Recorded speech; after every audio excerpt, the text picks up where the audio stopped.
Continuamos hoy nuestro estudio del capítulo 18 del segundo libro de Reyes. Y en nuestro programa anterior estábamos hablando del rey Ezequías. Y dijimos que había sido un rey sobresaliente porque ni después ni antes de él hubo otro como él entre todos los reyes de Judá. Fue un gran rey al cual Dios usó poderosamente. Y dijimos que por esa razón encontrábamos el relato de su vida 3 veces en el Antiguo Testamento. Lo encontramos en el segundo libro de Reyes, en el segundo libro de Crónicas y también en la profecía de Isaías. Vimos también que Ezequías había tratado de rebelarse contra Asiria, pero que no había tenido éxito. Y por esa razón tendría que pagar entonces rescate. Ahora, Sennacherib, dijimos, trató de aterrorizar el reino sureño de Judá y amenazó la ciudad de Jerusalén.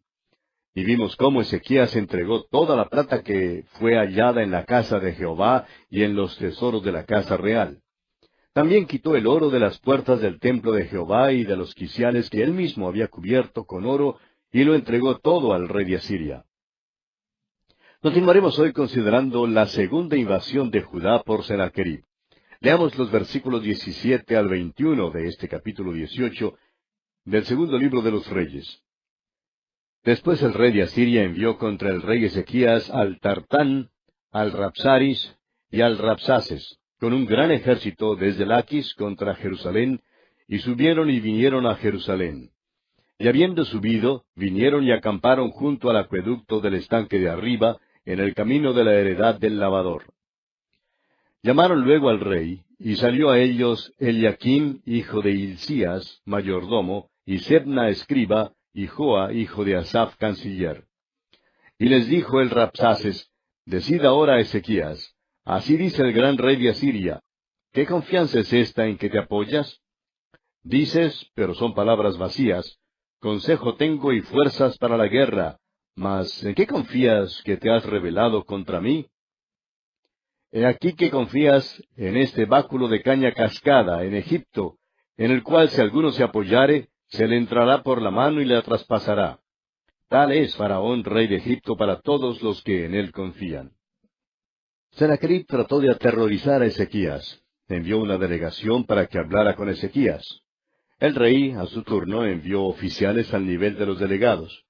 El mensaje que Sennacherib envió a Ezequías era un directo desafío pagano contra Dios. Al parecer, Sennacherib creía que Ezequías se había aliado con Faraón.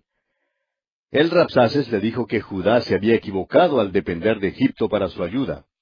Y continuamos entonces leyendo en el versículo 22. Y si me decís, nosotros confiamos en Jehová nuestro Dios, ¿no es este aquel cuyos lugares altos y altares ha quitado Ezequías, y ha dicho a Judá y a Jerusalén, delante de este altar adoraréis en Jerusalén? Parece aquí que Sennacherib estuviera confundido. Cuando Ezequías quitó los lugares altos, Sennacherib creyó que estaba quitando los altares al Dios vivo y verdadero. No entendía que Ezequías estaba quitando de la tierra los altares e ídolos paganos, y que su acción era una acción de obediencia más bien que de sacrilegio. Los judíos solamente adoraban a Dios en un solo altar en Jerusalén. Se acercaban a Dios solo por medio de un sacrificio sangriento. Sin embargo, le pareció a Sennacherib que Ezequías había desechado a su Dios cuando más lo necesitaba. No se daba cuenta que el rey de Judá había obrado en oposición directa a las creencias y prácticas de los paganos, y por tanto, Sennacherib trató de caer en gracia entre los habitantes del pueblo y debilitar así las defensas de Ezequías. Y continuamos entonces leyendo los versículos 23 al 25 de este capítulo 18 del segundo libro de los Reyes. Ahora pues, yo te ruego que des rehenes a mi señor, el rey de Asiria, y yo te daré 2000 caballos, si tú puedes dar jinetes para ellos. ¿Cómo pues podrás resistir un capitán, al menor de los siervos de mi señor, aunque estés confiado en Egipto con sus carros y su gente de a caballo? ¿Acaso he venido yo ahora sin Jehová a este lugar para destruirlo? Jehová me ha dicho, sube a esta tierra y destrúyela. Ahora es verdad que Dios usa a las naciones extranjeras para castigar a su pueblo. Pero continuamos leyendo aquí el versículo 26. Entonces dijo Eliaquim, hijo de Hilcías, y Sebna, y Joa, al Rabsaces, Te rogamos que hables a tus siervos en arameo, porque nosotros lo entendemos, y no hables con nosotros en lengua de Judá a oídos del pueblo que está sobre el muro. Ahora los judíos estaban en fila en la muralla de la ciudad de Jerusalén, observando todo lo que ocurría. Los oficiales de Judá pidieron que cualquier conversación que se llevara a cabo se hiciera en el lenguaje de los sirios, para evitar un efecto negativo sobre el pueblo. Pero el Rabsaces reacciona con gran conmoción ante tal pedido, y dice aquí en los versículos 27 al 32, Y el Rabsaces les dijo, ¿Me ha enviado mi señor para decir estas palabras a ti y a tu señor, y no a los hombres que están sobre el muro, expuestos a comer su propio estiércol y beber su propia orina con vosotros? Entonces el Rabsaces se puso en pie y clamó a gran voz en lengua de Judá, y habló diciendo, Oíd la palabra del gran rey, el rey de Asiria. Así ha dicho el rey, no os engañe Ezequías, porque no os podrá librar de mi mano. Y no os haga Ezequías confiar en Jehová, diciendo, ciertamente nos librará Jehová, y esta ciudad no será entregada en mano del rey de Asiria. No escuchéis a Ezequías, porque así dice el rey de Asiria, haced conmigo paz, y salid a mí, y coma cada uno de su vid y de su higuera, y beba cada uno las aguas de su pozo, hasta que yo venga y os lleve a una tierra como la vuestra, tierra de grano y de vino, tierra de pan y de viñas, tierra de olivas, de aceite y de miel. Y viviréis y no moriréis. No oigáis a Ezequías, porque os engaña cuando dice, Jehová nos librará. La delegación siria trató de persuadir a los judíos a capitular. Les dijo que ni Ezequías ni Dios les podían ayudar.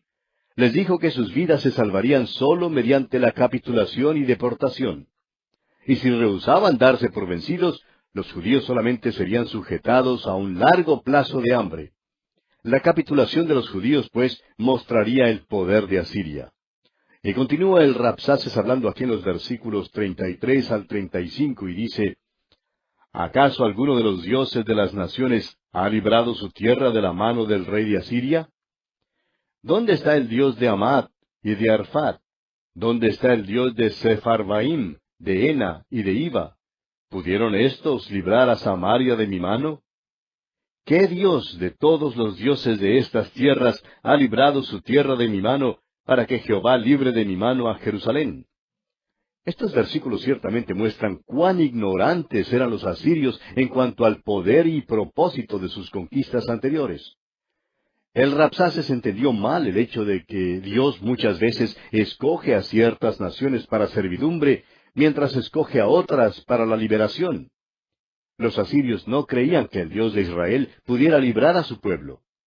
Y los versículos finales de este capítulo 18, los versículos 36 y 37 dicen, Pero el pueblo calló, y no le respondió palabra, porque había mandamiento del rey, el cual había dicho, No le respondáis.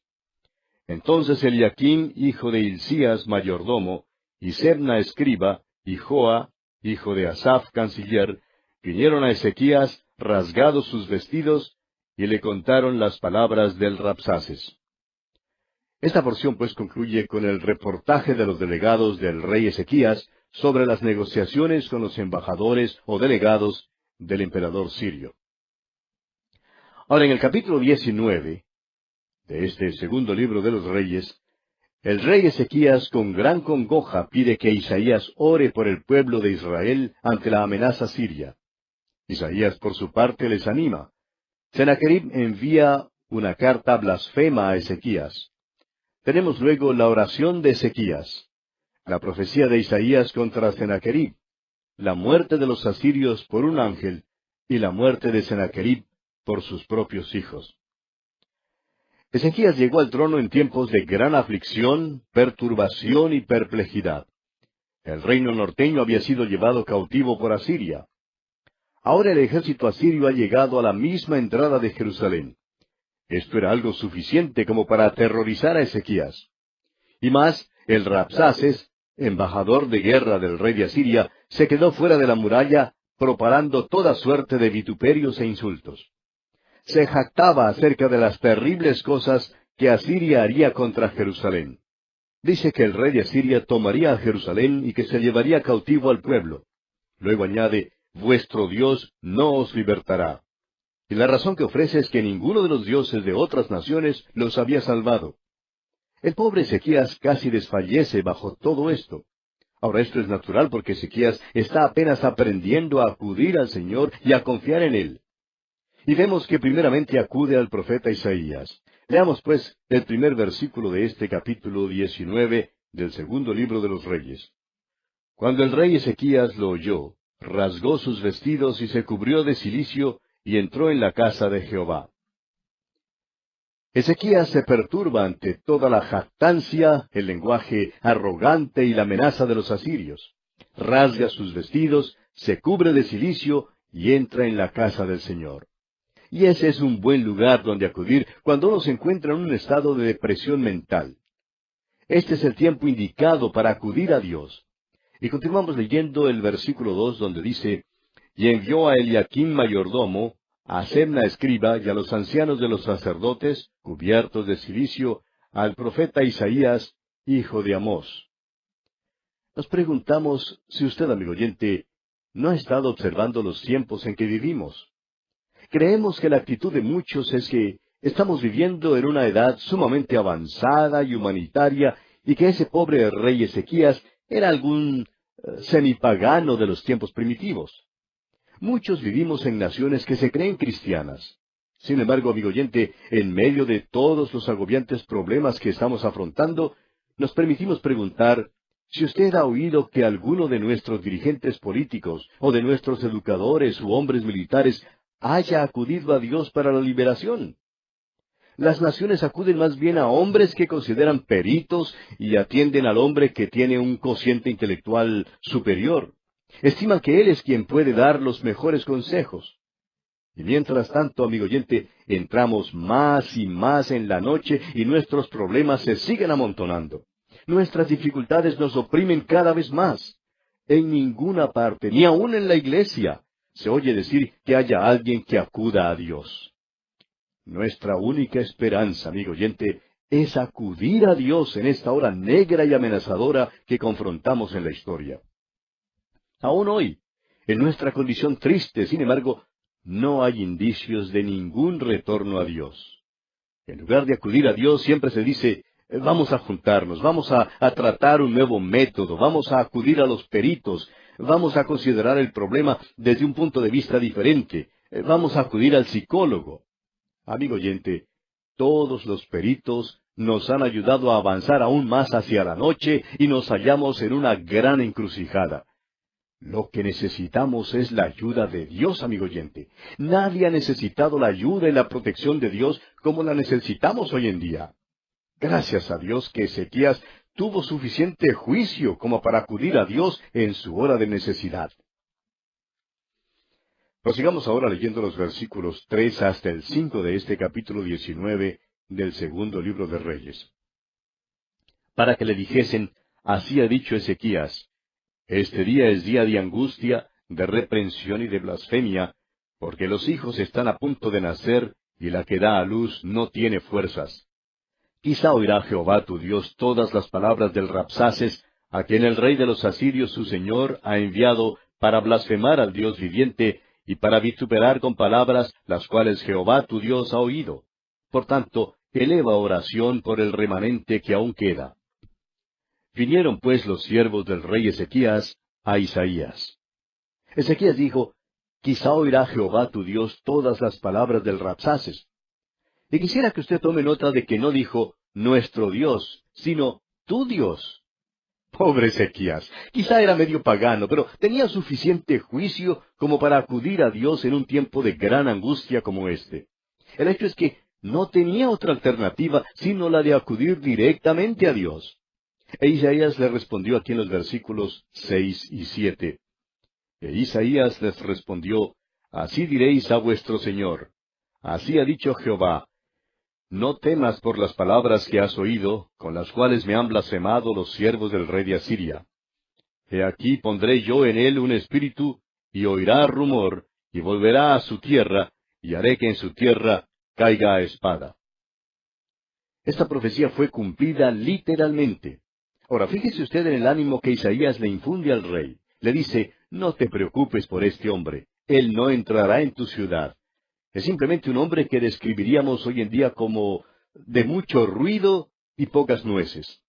Se jacta y blasfema, pero Dios ya lo ha oído y le dará su merecido. No hay que preocuparse. Ah, amigo oyente, si solo aprendiéramos a dejar que Dios se haga cargo de nuestros enemigos. Las dificultades y los problemas surgen cuando nosotros tratamos de afrontar este tipo de situación con nuestras propias fuerzas y según nuestro propio parecer, en vez de tener fe y confianza en Dios.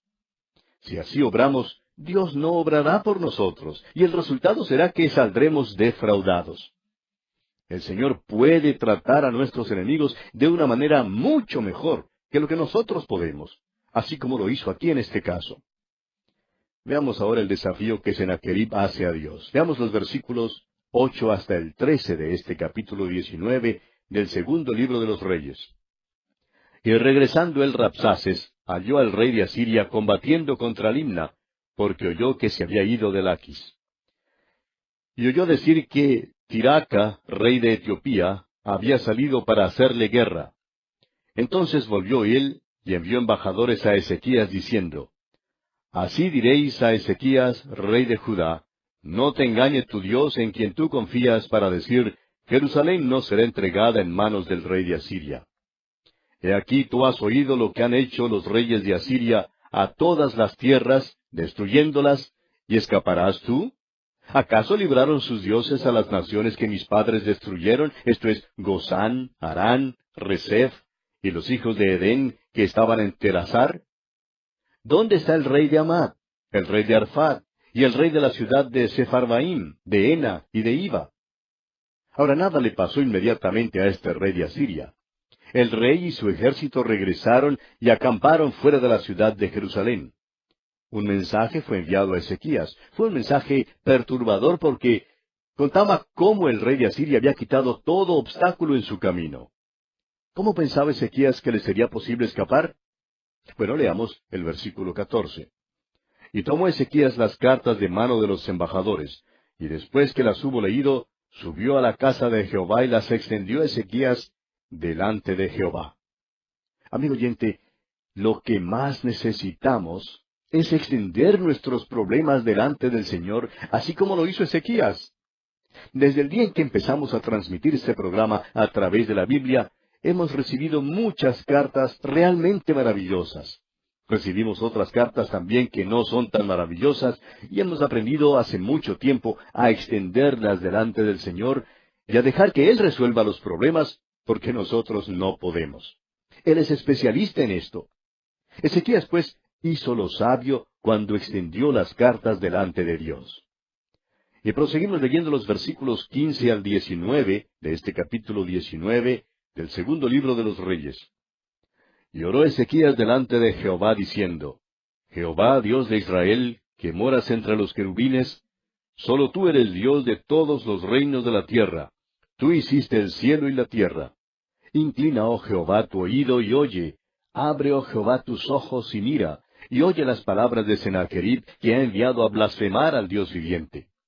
Es verdad, oh Jehová, que los reyes de Asiria han destruido las naciones y sus tierras, y que echaron al fuego a sus dioses, por cuanto ellos no eran dioses, sino obra de manos de hombres, madera o piedra, y por eso los destruyeron.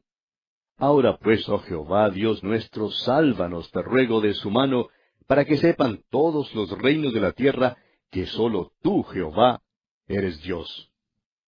Amigo oyente, debemos orar así como oró Ezequías. Martín Lutero oró así. Martín Lutero probablemente dijo algo como esto: Señor, oye mi oración, estén atentos tus oídos a la voz de mi súplica. Y luego siguió clamando a su Dios. ¿Ha sentido usted alguna vez que Dios no le escucha? Al parecer, Martín Lutero se sintió así a veces. Y así es como creemos que se sentía Ezequías aquí. El mensaje que Ezequías recibió era cierto en cuanto a que los asirios eran capaces de quitar todo obstáculo de delante de ellos. Ellos en verdad habían echado al fuego los dioses de las varias naciones que habían conquistado. Pero Ezequías no se equivocó en acudir al Señor. Y tenemos luego la segunda respuesta del Señor mediante Isaías. Leamos los versículos 20 al 23 ahora.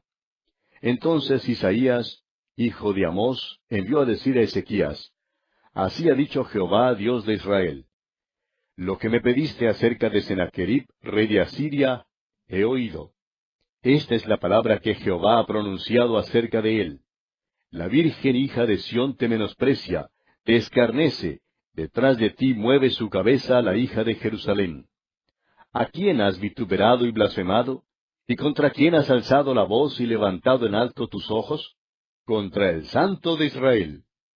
Por mano de tus mensajeros has vituperado a Jehová y has dicho: Con la multitud de mis carros he subido a las alturas de los montes, a lo más inaccesible del Líbano. Cortaré sus altos cedros, sus cipreses más escogidos. Me alojaré en sus más remotos lugares, en el bosque de sus feraces campos. Vemos aquí entonces que Dios contesta la oración de Ezequías. Envía al profeta Isaías para decirle a Ezequías que su oración había sido escuchada, y que Dios destruiría al ejército de Asiria. Continuemos leyendo los versículos 24 al 28 de este capítulo 19 del segundo libro de Reyes. Yo he cavado y bebido las aguas extrañas, he secado con las plantas de mis pies todos los ríos de Egipto. ¿Nunca has oído que desde tiempos antiguos yo lo hice, y que desde los días de la antigüedad lo tengo ideado? Y ahora lo he hecho venir, y tú serás para hacer desolaciones, para reducir las ciudades fortificadas a montones de escombros. Sus moradores fueron de corto poder, fueron acobardados y confundidos.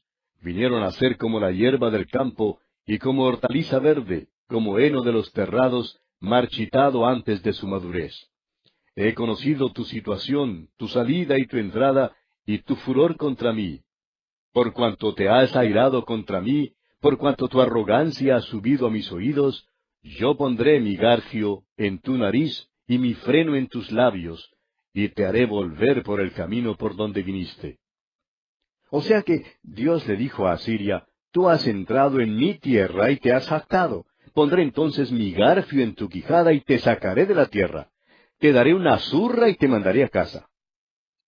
Y leemos en el versículo 29 de este capítulo 19 del segundo libro de los Reyes: Y esto te daré por señal, oh Ezequías: Este año comeréis lo que nace de suyo, y el segundo año lo que nacerá de suyo, y el tercer año sembraréis y segaréis, y plantaréis viñas, y comeréis el fruto de ellas. El Señor se dirige ahora a Ezequías. Le describe un período de amplia cosecha de 3 años. En otras palabras, ellos podían disfrutar de lo que Asiria había sembrado, y sólo tendrían que sembrar ellos mismos al tercer año. Sennacherib y su ejército no estarían más allí para cosechar el fruto. Y continuamos leyendo en los versículos 30 al 32. Y lo que hubiere escapado, lo que hubiere quedado de la casa de Judá, volverá a echar raíces abajo y llevará fruto arriba. Porque saldrá de Jerusalén remanente, y del monte de Sión los que se salven. El celo de Jehová de los ejércitos hará esto. Por tanto, así dice Jehová acerca del rey de Asiria: No entrará en esta ciudad, ni echará saeta en ella, ni vendrá delante de ella con escudo, ni levantará contra ella baluarte. Dios le está diciendo a Ezequías que la ciudad de Jerusalén evadiría la destrucción y que el pueblo que sobreviviría a la invasión aumentaría en número. Dios estaba prediciendo el fracaso del sitio de Sennacherib. La estrategia y las tácticas arrasadoras de los asirios no tendrían éxito esta vez contra Jerusalén. O sea que el rey de Asiria no tendría éxito en su esfuerzo contra el pueblo de Dios. Y bien, amigo oyente, vamos a detenernos aquí por hoy porque se nos acabó el tiempo. Continuaremos, Dios mediante, en nuestro próximo programa. Continuamos hoy nuestro estudio del capítulo 19 del segundo libro de los Reyes. Y en nuestro programa anterior estábamos considerando la segunda respuesta de Dios al rey Ezequías por medio del profeta Isaías. Y vimos que Dios contestó la oración de Ezequías y envió al profeta Isaías para decirle a Ezequías que su oración había sido escuchada y que Dios destruiría al ejército de Asiria. Vimos también que Dios le dijo a Asiria: Tú has entrado en mi tierra y te has jactado. Pondré mi garfio en tu quijada y te sacaré de la tierra. Luego el Señor se dirigió a Ezequías y le describió un período de amplia cosecha de 3 años. En otras palabras, ellos podrían disfrutar de lo que Asiria había sembrado, y solo tendrían que sembrar ellos mismos al tercer año. Sennacherib y su ejército no estarían más allí para cosechar el fruto. O sea que Dios le está diciendo a Ezequías que la ciudad de Jerusalén evadiría la destrucción y que el pueblo que sobreviviría a la invasión aumentaría en número. Dios estaba prediciendo el fracaso del sitio de Sennacherib. La estrategia y las tácticas arrasadoras de los asirios no tendrían éxito esta vez contra Jerusalén. O sea que el rey de Asiria no tendría éxito en su esfuerzo contra el pueblo de Dios. Muchas naciones habían caído ante esta terrible nación, y los asirios eran temidos en todo el mundo antiguo. Habían llegado a la muralla de Jerusalén y se habían retirado. Ahora Dios dice que los asirios estarían nuevamente allí, pero que no les sería posible cercar o sitiar a la ciudad. El hecho es que ni siquiera dispararían una sola flecha contra la ciudad. Ahora piensen esto por un momento, amigo oyente. Habría allí unos 200,000 soldados inmediatamente afuera de la muralla de Jerusalén. De entre tantos hombres, es de creerse que hubiera un soldado con un gran deseo de apretar el gatillo, alguien que simplemente quisiera ver lo que pasaría si disparaba una flecha sobre la muralla. Pero si un solo hombre disparara una flecha sobre la muralla de Jerusalén, comprobaría que Isaías no era un verdadero profeta de Dios. Pero veremos aquí que Isaías en verdad era un verdadero profeta. Leamos los versículos 33 y 34 de este capítulo 19 del segundo libro de los Reyes. Por el mismo camino que vino, volverá, y no entrará en esta ciudad, dice Jehová. Porque yo ampararé esta ciudad para salvarla, por amor de mí mismo, y por amor a David mi siervo. Dios hace muchas cosas por amor a su nombre. Hizo muchas cosas por amor a David. Y amigo oyente, David tuvo un hijo mayor, un hijo que nació de una virgen. Y ese es el Señor Jesucristo. Y Dios hace muchas cosas por amor a Él. Dios salvará a los pecadores que confíen en Él como su Salvador personal. Bien, continuemos con el versículo 35 ahora. Y aconteció que aquella misma noche salió el ángel de Jehová, y mató en el campamento de los asirios a 185,000, y cuando se levantaron por la mañana, he aquí que todo era cuerpos de muertos. Nos gusta cómo termina este versículo aquí. Dice, y cuando se levantaron por la mañana, he aquí que todo era cuerpos de muertos. Amigo oyente, ellos no se despertaron por la mañana. ¿Por qué no? Pues porque estaban muertos. Aquellos que se levantaron encontraron unos 185,000 cuerpos muertos. Y tenemos luego la muerte de Sennacherib a mano de sus hijos. Leamos los versículos finales de este capítulo 19 del segundo libro de los Reyes, los versículos 36 y 37. Entonces Sennacherib, rey de Asiria, se fue y volvió a Nínive, donde se quedó. Y aconteció que mientras él adoraba en el templo de Nisroch, su dios, Adramelech y Sarecer, sus hijos, lo hirieron a espada y huyeron a tierra de Ararat. Y reinó en su lugar Esar-Adón, su hijo. Tenemos aquí que Sennacherib fue asesinado por sus propios hijos. Su muerte fue el resultado de un complot de palacio. Ahora, a su muerte, Esar-Adón, hijo de Sennacherib, reinó en su lugar. Es interesante que la profecía en cuanto a Asiria se cumplió literalmente en ese entonces. Y llegamos ahora al capítulo 20 del segundo libro de los Reyes. Y en este capítulo, Ezequías ora y su vida es prolongada. El sol retrocede 10 grados como señal de esa promesa. El profeta Isaías predice el cautiverio babilónico, y por último, Ezequías muere, y Manasés su hijo asciende al trono de Judá. Ezequías se enferma y cree que la hora de su muerte ha llegado.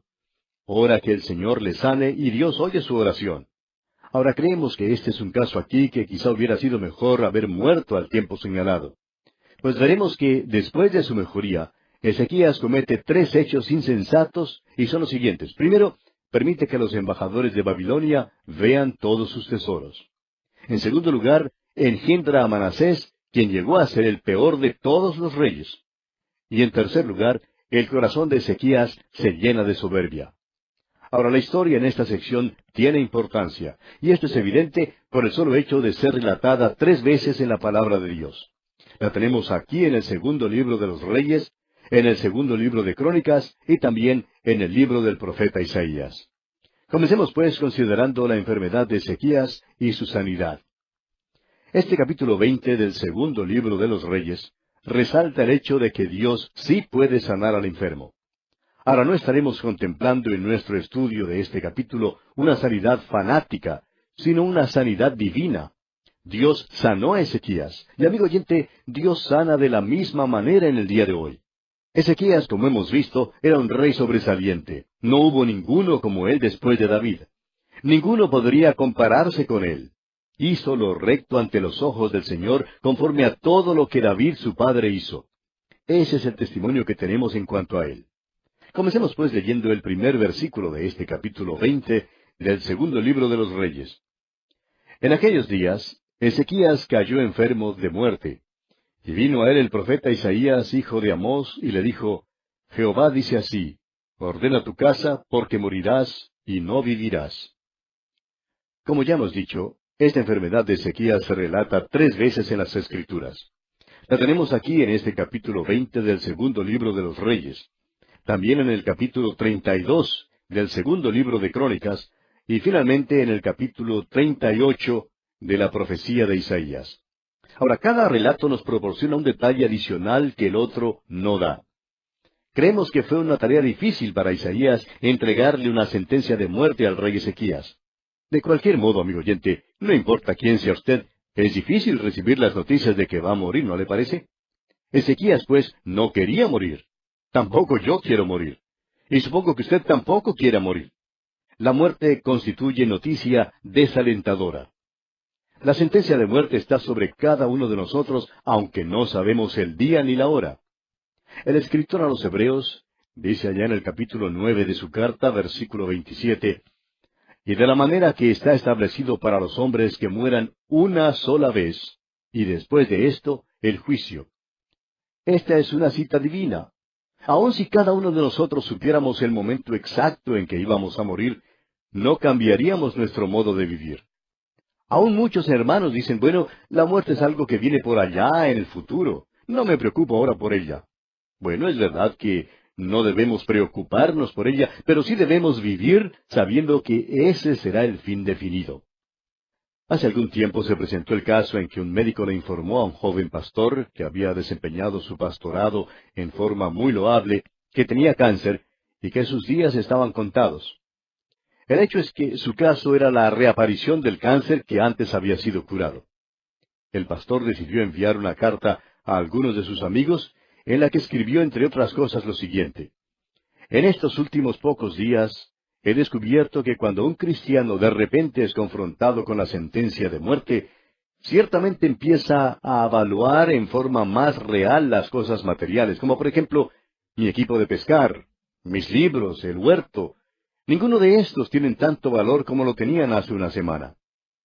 Ahora, teniendo esto en cuenta, vamos a seguir leyendo la historia de la enfermedad de Ezequías. Veamos los versículos 2 y 3 ahora. Entonces él volvió su rostro a la pared y oró a Jehová y dijo, Te ruego, Jehová, te ruego que hagas memoria de que he andado delante de ti en verdad y con íntegro corazón, y que he hecho las cosas que te agradan. Y lloró Ezequías con gran lloro. Ezequías volvió su rostro a la pared y oró al Señor. Creemos comprender cómo se sintió Ezequías. Supóngase usted que le informaran que tiene cáncer, y que ni usted ni el médico supiera cuál sería el resultado. El Dr. McGee, autor de estos estudios bíblicos, dijo que durante todo su ministerio ha visitado a quienes sufren de cáncer. A él le fue posible comprender que ellos sufrieran de cáncer, pero dijo que nunca le fue posible comprender que algún día él también lo padeciera. Confesó que se quedó aturdido cuando el médico le informó que tenía cáncer. No lo podía creer. Cuando finalmente tuvo que aceptar el hecho de que tenía cáncer, los médicos no le pudieron dar ninguna seguridad de que le podrían sanar completamente. Y añadió que ni aun en el tiempo en que vivía tuvo la certeza de que le podían curar. Y agrega, en verdad le hace a uno pensar en las cosas de una manera diferente. Muchos, observando la conducta del Dr. McGee, le preguntaron, ¿por qué se jubiló usted de la iglesia donde trabajaba como pastor? Y él respondió que Dios le concedió el privilegio de ser pastor de una iglesia en su apogeo de vitalidad y vigor, y de gozar del culto de la mitad de la semana más grande que jamás haya sido celebrado en estos tiempos. y que él consideraba todo esto como un privilegio, pero que quería vivir de tal manera que agradara al Señor. Y decía, mi enfermedad me ha hecho cambiar de muchas maneras. En una ocasión, alguien le dijo al doctor Magui, parece que usted trata de matarse al continuar con su ministerio radial y al mismo tiempo tantas conferencias. Y su respuesta fue, ¿sabe usted que temo que si no lo hago, yo vaya a desagradar a mi Señor? Y no quiero desagradarle de ninguna manera. Y contaba que cuando estuvo en el hospital no tenía idea alguna de cuál sería el resultado de su enfermedad. Le dijo a la enfermera que no podía acostarse porque se sentía tan débil. Pero en realidad no estaba débil físicamente, sino que tenía miedo. La enfermera le preguntó, ¿se siente mal? Y él le contestó que no, pero que estaba muy asustado. La enfermera era cristiana y solo sonrió.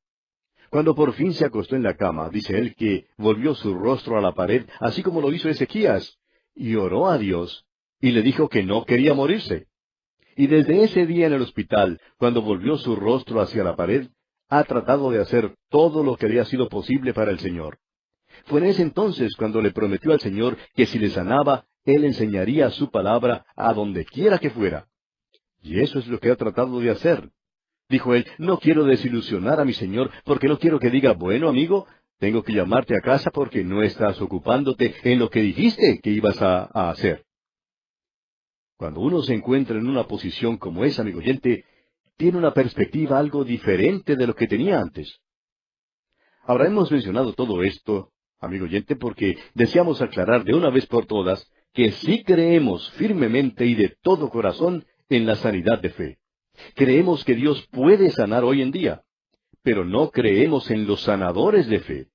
Ahora, ponga mucho cuidado porque voy a repetir esto otra vez. Creemos firmemente y de todo corazón en la sanidad de fe, pero no creemos en los sanadores de fe. Cuando nos enfermamos, amigo oyente, creemos que debemos acudir directamente a Dios en la oración y pedir que otros oren por nosotros también.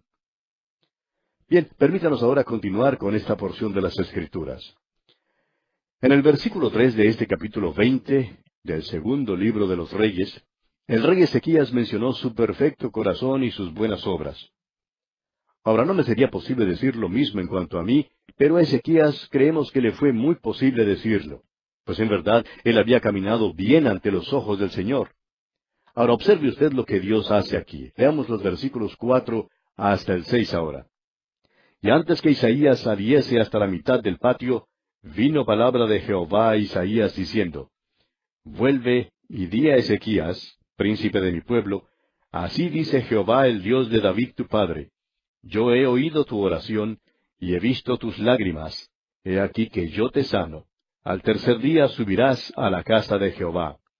Y añadiré a tus días 15 años, y te libraré a ti y a esta ciudad de mano del rey de Asiria.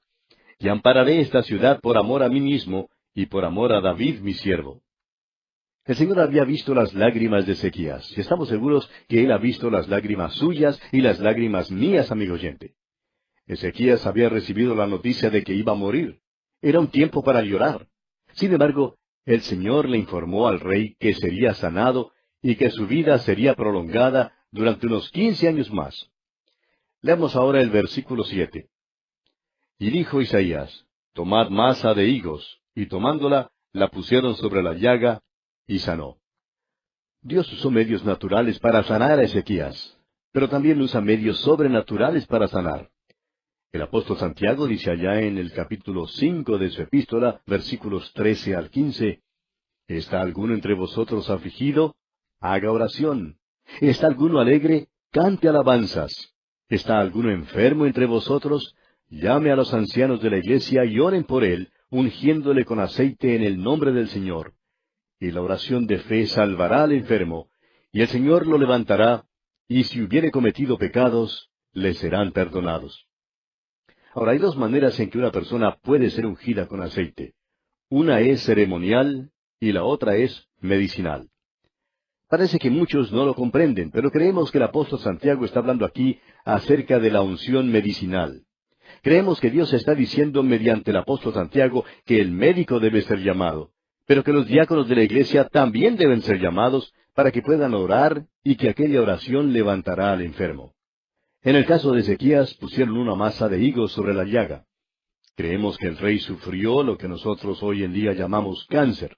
Dios le dijo, voy a darte 15 años más de vida, pero mejor es que te pongan una masa de higos sobre esa llaga. No debemos pensar que es imprudente consultar con el médico cuando enfermamos. Amigo oyente, debemos ser cuerdos más bien que fanáticos. Si usted sufre de alguna enfermedad, amigo oyente, debe hacerle frente al hecho. Ezequías quería saber cuál era la realidad de los hechos, y Dios le habló claro y salvó su vida y le permitió vivir más tiempo. Continuemos leyendo ahora el versículo 8 de este capítulo 20 del segundo libro de los Reyes. Y Ezequías había dicho a Isaías, ¿qué señal tendré de que Jehová me sanará y que subiré a la casa de Jehová al tercer día? Ezequías pidió una señal que mostrara que su vida sería prolongada.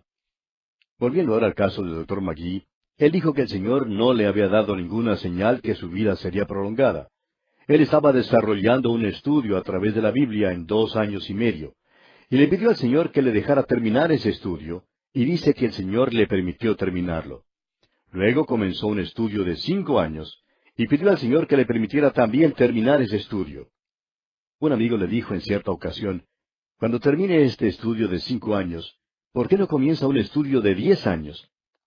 Claro que eso depende de mi Padre Celestial, dijo el Dr. Magee, pero quiero que me permita vivir por tanto tiempo como me sea posible. Claro que si Él me lleva, tendré que aceptar eso también. Lo que nosotros queremos no siempre es la voluntad de Dios. En la iglesia primitiva, por ejemplo, Santiago fue un mártir. Lo mataron a pedradas. Al contrario, Pedro fue librado de la cárcel. Ahora no sabemos por qué uno fue librado mientras el otro tuvo que ser mártir. Todo eso queda en la providencia de Dios y queremos que su voluntad sea hecha. Nuestro deseo es que Dios nos humille y que nos ayude a aceptar su voluntad con gozo. Pero por otra parte, creemos que podemos decirle a Dios qué es lo que pensamos. Creemos que podemos decirle cuáles son nuestros deseos con respecto a cierta situación. Y luego, dejar que el Señor maneje las cosas. Bien, prosigamos con los versículos 9 hasta el 11 de este capítulo 20 del segundo libro de los Reyes. Respondió Isaías, esta señal tendrás de Jehová, de que hará Jehová esto que ha dicho. ¿Avanzará la sombra 10 grados, o retrocederá 10 grados? Y Ezequías respondió, fácil cosa es que la sombra decline 10 grados, pero no que la sombra vuelva atrás 10 grados. Entonces el profeta Isaías clamó a Jehová, e hizo volver la sombra por los grados que había descendido en el reloj de Acaz, 10 grados atrás. Dicen que si uno acomoda nuestro calendario actual al día prolongado de Josué, cuando el sol se detuvo, pues que faltan unos 45 minutos más. Aquí, al volver atrás el tiempo, como señal para Ezequías, completa ese tiempo, haciendo un día completo.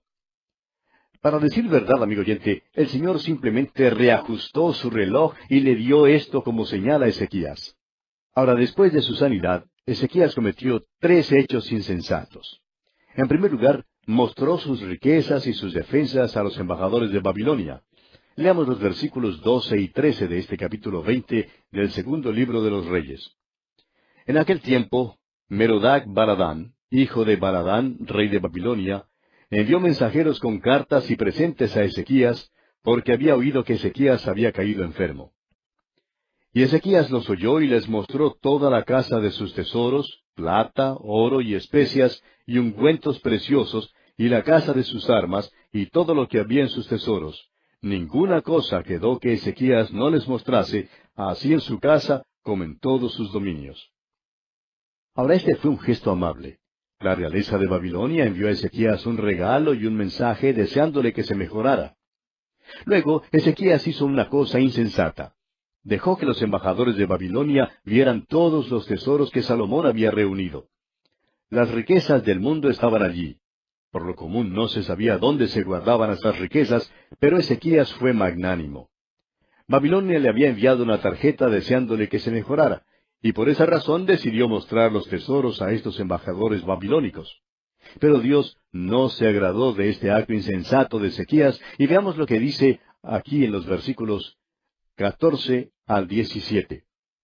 Entonces el profeta Isaías vino al rey Ezequías y le dijo, ¿qué dijeron aquellos varones y de dónde vinieron a ti? Y Ezequías le respondió, de lejanas tierras han venido, de Babilonia. Y él le volvió a decir, ¿qué vieron en tu casa? Y Ezequías respondió, vieron todo lo que había en mi casa, nada quedó en mis tesoros que no les mostrase. Entonces Isaías dijo a Ezequías, oye palabra de Jehová. He aquí vienen días en que todo lo que está en tu casa y todo lo que tus padres han atesorado hasta hoy será llevado a Babilonia sin quedar nada, dijo Jehová. Ezequías dio una excursión a los embajadores de Babilonia. Los recibió a lo grande y les mostró todo. Estas visitas, claro, hicieron un inventario de todas las riquezas y lo llevaron de vuelta a Babilonia para aguardar el tiempo cuando necesitaran oro. Entonces, cuando necesitaran más tesoros, pues vendrían al reino de Ezequías. Y continúa el Señor hablando por medio del profeta Isaías y dice en los versículos 18 y 19, y de tus hijos que saldrán de ti, que habrás engendrado, tomarán y serán eunucos en el palacio del rey de Babilonia.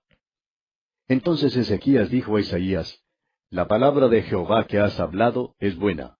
Después dijo, habrá al menos paz y seguridad en mis días. Isaías le dice a Ezequías lo que le pasará a su descendencia. Serán llevados cautivos y llegarán a ser eunucos en el palacio del rey de Babilonia. Pero no nos gusta la respuesta que Ezequías le dio a Isaías. En realidad, no constituyó ninguna confesión de pecado. Quiso más bien la paz en sus propios tiempos y no mostró ningún interés en su descendencia, sobre la cual caería la catástrofe venidera. Los dos últimos versículos de este capítulo 20 del segundo libro de los Reyes nos hablan de la muerte de Ezequías, aspecto que dejaremos para nuestra consideración en nuestro próximo programa Dios mediante, porque nuestro tiempo por hoy ya ha concluido.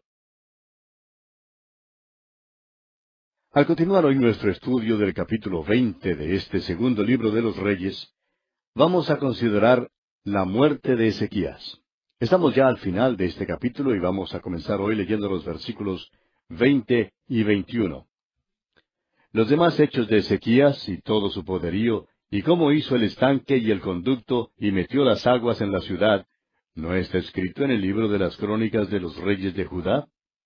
Y durmió Ezequías con sus padres, y reinó en su lugar Manasés, su hijo. Ahora es posible que sea malo decir lo que vamos a decir, pero creemos que habría sido mejor si Ezequías hubiese muerto al tiempo señalado. Él cometió 3 hechos disparatados después que Dios prolongó su vida. En primer lugar, mostró sus tesoros a Babilonia. Esto ocasionó gran dificultad en el futuro. En segundo lugar, engendró a Manasés, quien llegó a ser el rey más malo de todos. Y en último lugar, en sus últimos años, manifestó una arrogancia casi insolente. Su corazón se llenó de soberbia. Allá en el segundo libro de Crónicas, capítulo 32, versículo 25, leemos, Mas Ezequías no correspondió al bien que le había sido hecho, sino que se enalteció su corazón, y vino la ira contra él y contra Judá y Jerusalén. Es por esto que decimos que quizá hubiera sido mejor si Ezequías hubiera muerto en el tiempo originalmente señalado por Dios. Es por eso que debemos tener mucho cuidado. El Señor nos ha salvado y no debemos hacer nada que le cause oprobio. Amigo oyente, este capítulo 20 del segundo libro de los Reyes es un capítulo maravilloso. Tenemos un maravilloso Padre Celestial, ¿no le parece? ¿Está usted enfermo? No acuda a algún hombre o mujer. ¿Cuán engañoso es eso? Acuda a su Padre Celestial. Él es el gran médico, el médico por excelencia. Lleve su enfermedad, lleve su caso al perito, al especialista. Y Dios sí manejará las cosas en el caso suyo como deben ser manejadas. Y pasamos ahora al capítulo 21 del segundo libro de los Reyes. Y en este capítulo tenemos el reinado de Manasés, su gran idolatría y su maldad, la cual ocasiona profecías contra Judá. Tenemos también el reinado malo de Amón, quien es asesinado por sus siervos, y los asesinos son a su vez muertos por el pueblo. Luego Josías es hecho rey. Manasés, hijo de Ezequías, es el rey más malo de todos, aún sobrepasando a Acab y a Jezabel.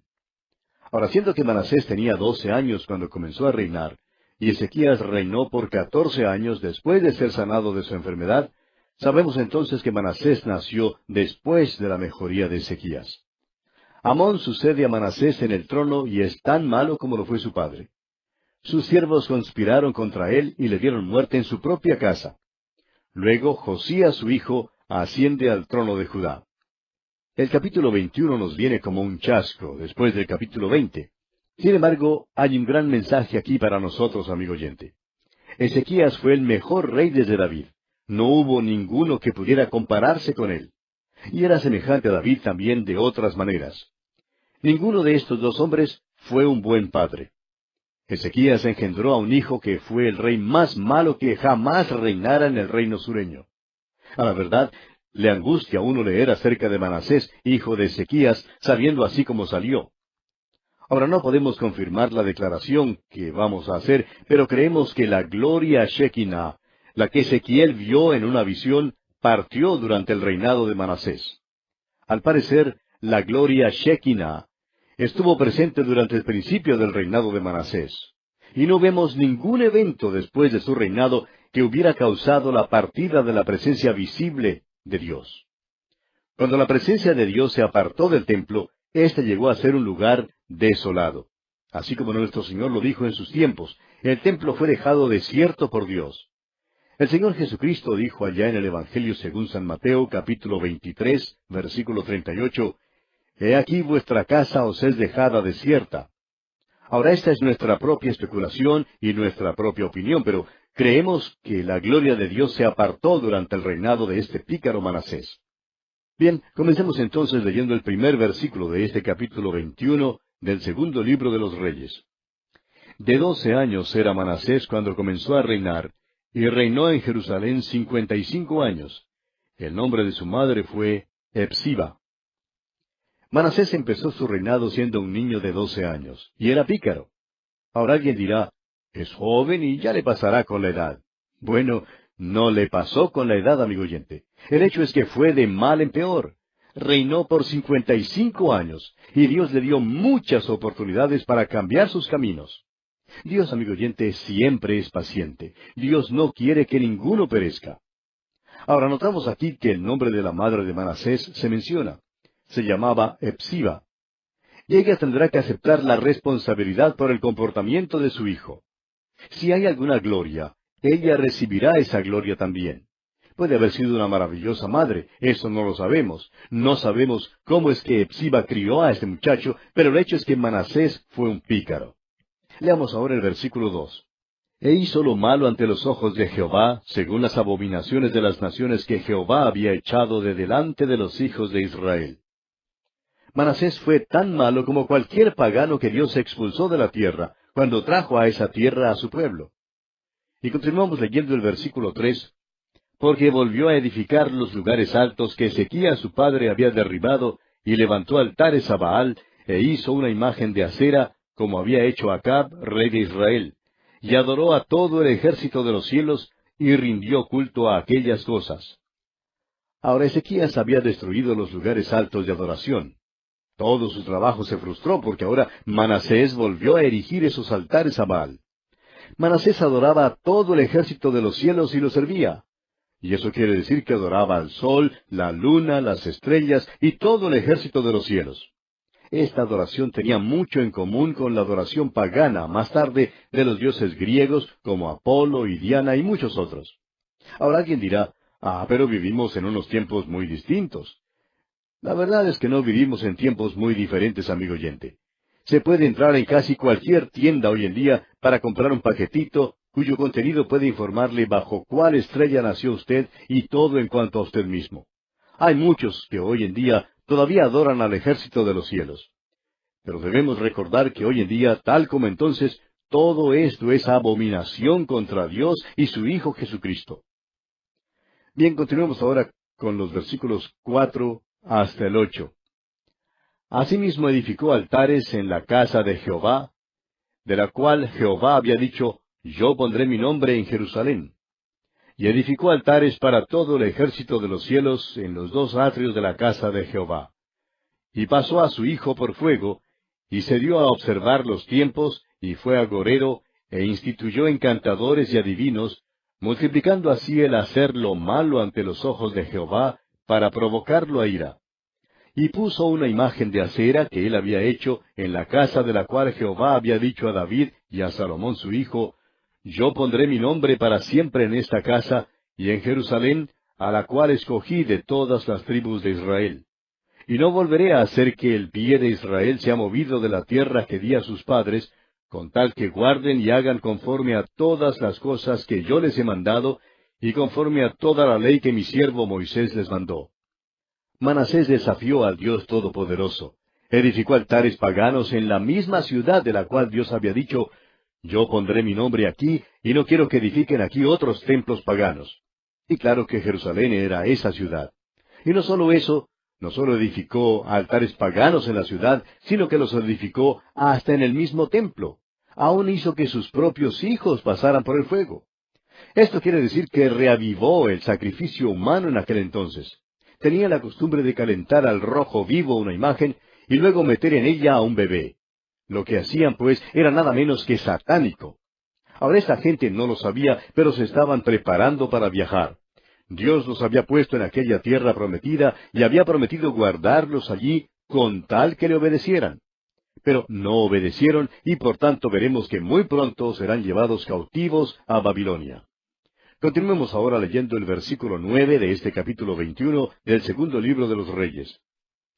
Mas ellos no escucharon, y Manasés los indujo a que hiciesen más mal que las naciones que Jehová destruyó delante de los hijos de Israel. Ahora no es que Manasés fue tan malo como los paganos, sino que fue peor que los paganos. Y tenemos noticias para él. El pueblo se irá de esta tierra. Dios no permitió que se queden allí, debido a su maldad. Consideremos ahora la reprensión contra Manasés, sus otros pecados y su muerte. Prosigamos leyendo los versículos 10 hasta el 13 de este capítulo 21 del segundo libro de los Reyes. Habló pues Jehová por medio de sus siervos los profetas, diciendo, por cuanto Manasés, rey de Judá, ha hecho estas abominaciones, y ha hecho más mal que todo lo que hicieron los amorreos que fueron antes de él, y también ha hecho pecar a Judá con sus ídolos, por tanto, así ha dicho Jehová el Dios de Israel. He aquí yo traigo tal mal sobre Jerusalén y sobre Judá, que al que lo oyere le retiñirán ambos oídos. Y extenderé sobre Jerusalén el cordel de Samaria y la plomada de la casa de Acab, y limpiaré a Jerusalén como se limpia un plato, que se friega y se vuelve boca abajo. Así como Dios había juzgado al rey Acab y al pueblo de Israel, Dios ahora juzgará a Jerusalén y a Judá. Dios dijo que iba a limpiar a Jerusalén, así como un hombre limpia un plato. Es decir, Dios iba a fregar algunos platos ahora. Dios iba a expulsarlos de esa tierra. Amigo oyente, ¿ha creído usted por algún momento que usted no tenía necesidad de Dios? Puede ser que usted sea muy vivo y que haya conocido mucho del mundo, pero usted está caminando sobre la tierra de Dios. Inhala su aire, disfruta de su sol y bebe su agua. Él le dio el cuerpo que usted tiene. Permítanos pues decirle que Dios dice que de vez en cuando Él lava la loza. Las naciones de todos los siglos están acostadas a lo largo de la carretera del tiempo y están en ruinas. ¿Sabe usted por qué? Porque hicieron lo mismo que nosotros hacemos hoy. Vivieron sin Dios, dijeron que no necesitaban a Dios. Y resulta que nosotros estamos diciendo lo mismo, decimos que no necesitamos a Dios. Amigo oyente, Dios dijo que iba a limpiar a Jerusalén así como un hombre limpia un plato. Y proseguimos ahora leyendo los versículos 14 y 15 de este capítulo 21 del segundo libro de los Reyes. Y desampararé el resto de mi heredad, y lo entregaré en manos de sus enemigos, y serán para presa y despojo de todos sus adversarios. Por cuanto han hecho lo malo ante mis ojos, y me han provocado a ira, desde el día que sus padres salieron de Egipto hasta hoy. Dios dice que quitará su dedo del dique y el enemigo entrará entonces como una inundación. Continuemos ahora considerando a Manasés. Veamos el versículo 16. Fuera de esto, derramó Manasés mucha sangre inocente en gran manera, hasta llenar a Jerusalén de extremo a extremo, además de su pecado con que hizo pecar a Judá, para que hiciese lo malo ante los ojos de Jehová. Cuando un hombre o una nación peca, no peca de una sola manera, sino de muchas maneras. Y nosotros nos hemos olvidado de Dios, amigo oyente, a tal punto que se está aceptando la inmoralidad como algo normal.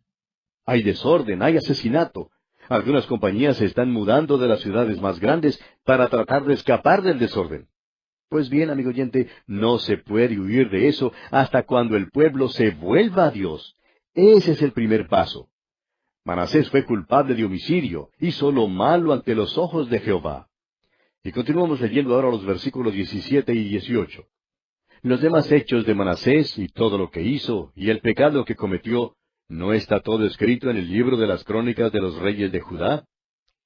Y durmió Manasés con sus padres, y fue sepultado en el huerto de su casa, en el huerto de Usa, y reinó en su lugar Amón su hijo. Esta es pues la historia de Manasés. No hay mucho que decir de él, excepto que fue malo y depravado y que al fin murió. Tenemos luego el reinado de Amón sobre Judá. Leamos los versículos 19 al 22 de este capítulo 21 del segundo libro de los Reyes. De 22 años era Amón cuando comenzó a reinar, y reinó 2 años en Jerusalén. El nombre de su madre fue Mesulemet, hija de Harús, de Jotba. E hizo lo malo ante los ojos de Jehová, como había hecho Manasés su padre. Y anduvo en todos los caminos en que su padre anduvo, y sirvió a los ídolos a los cuales había servido su padre, y los adoró.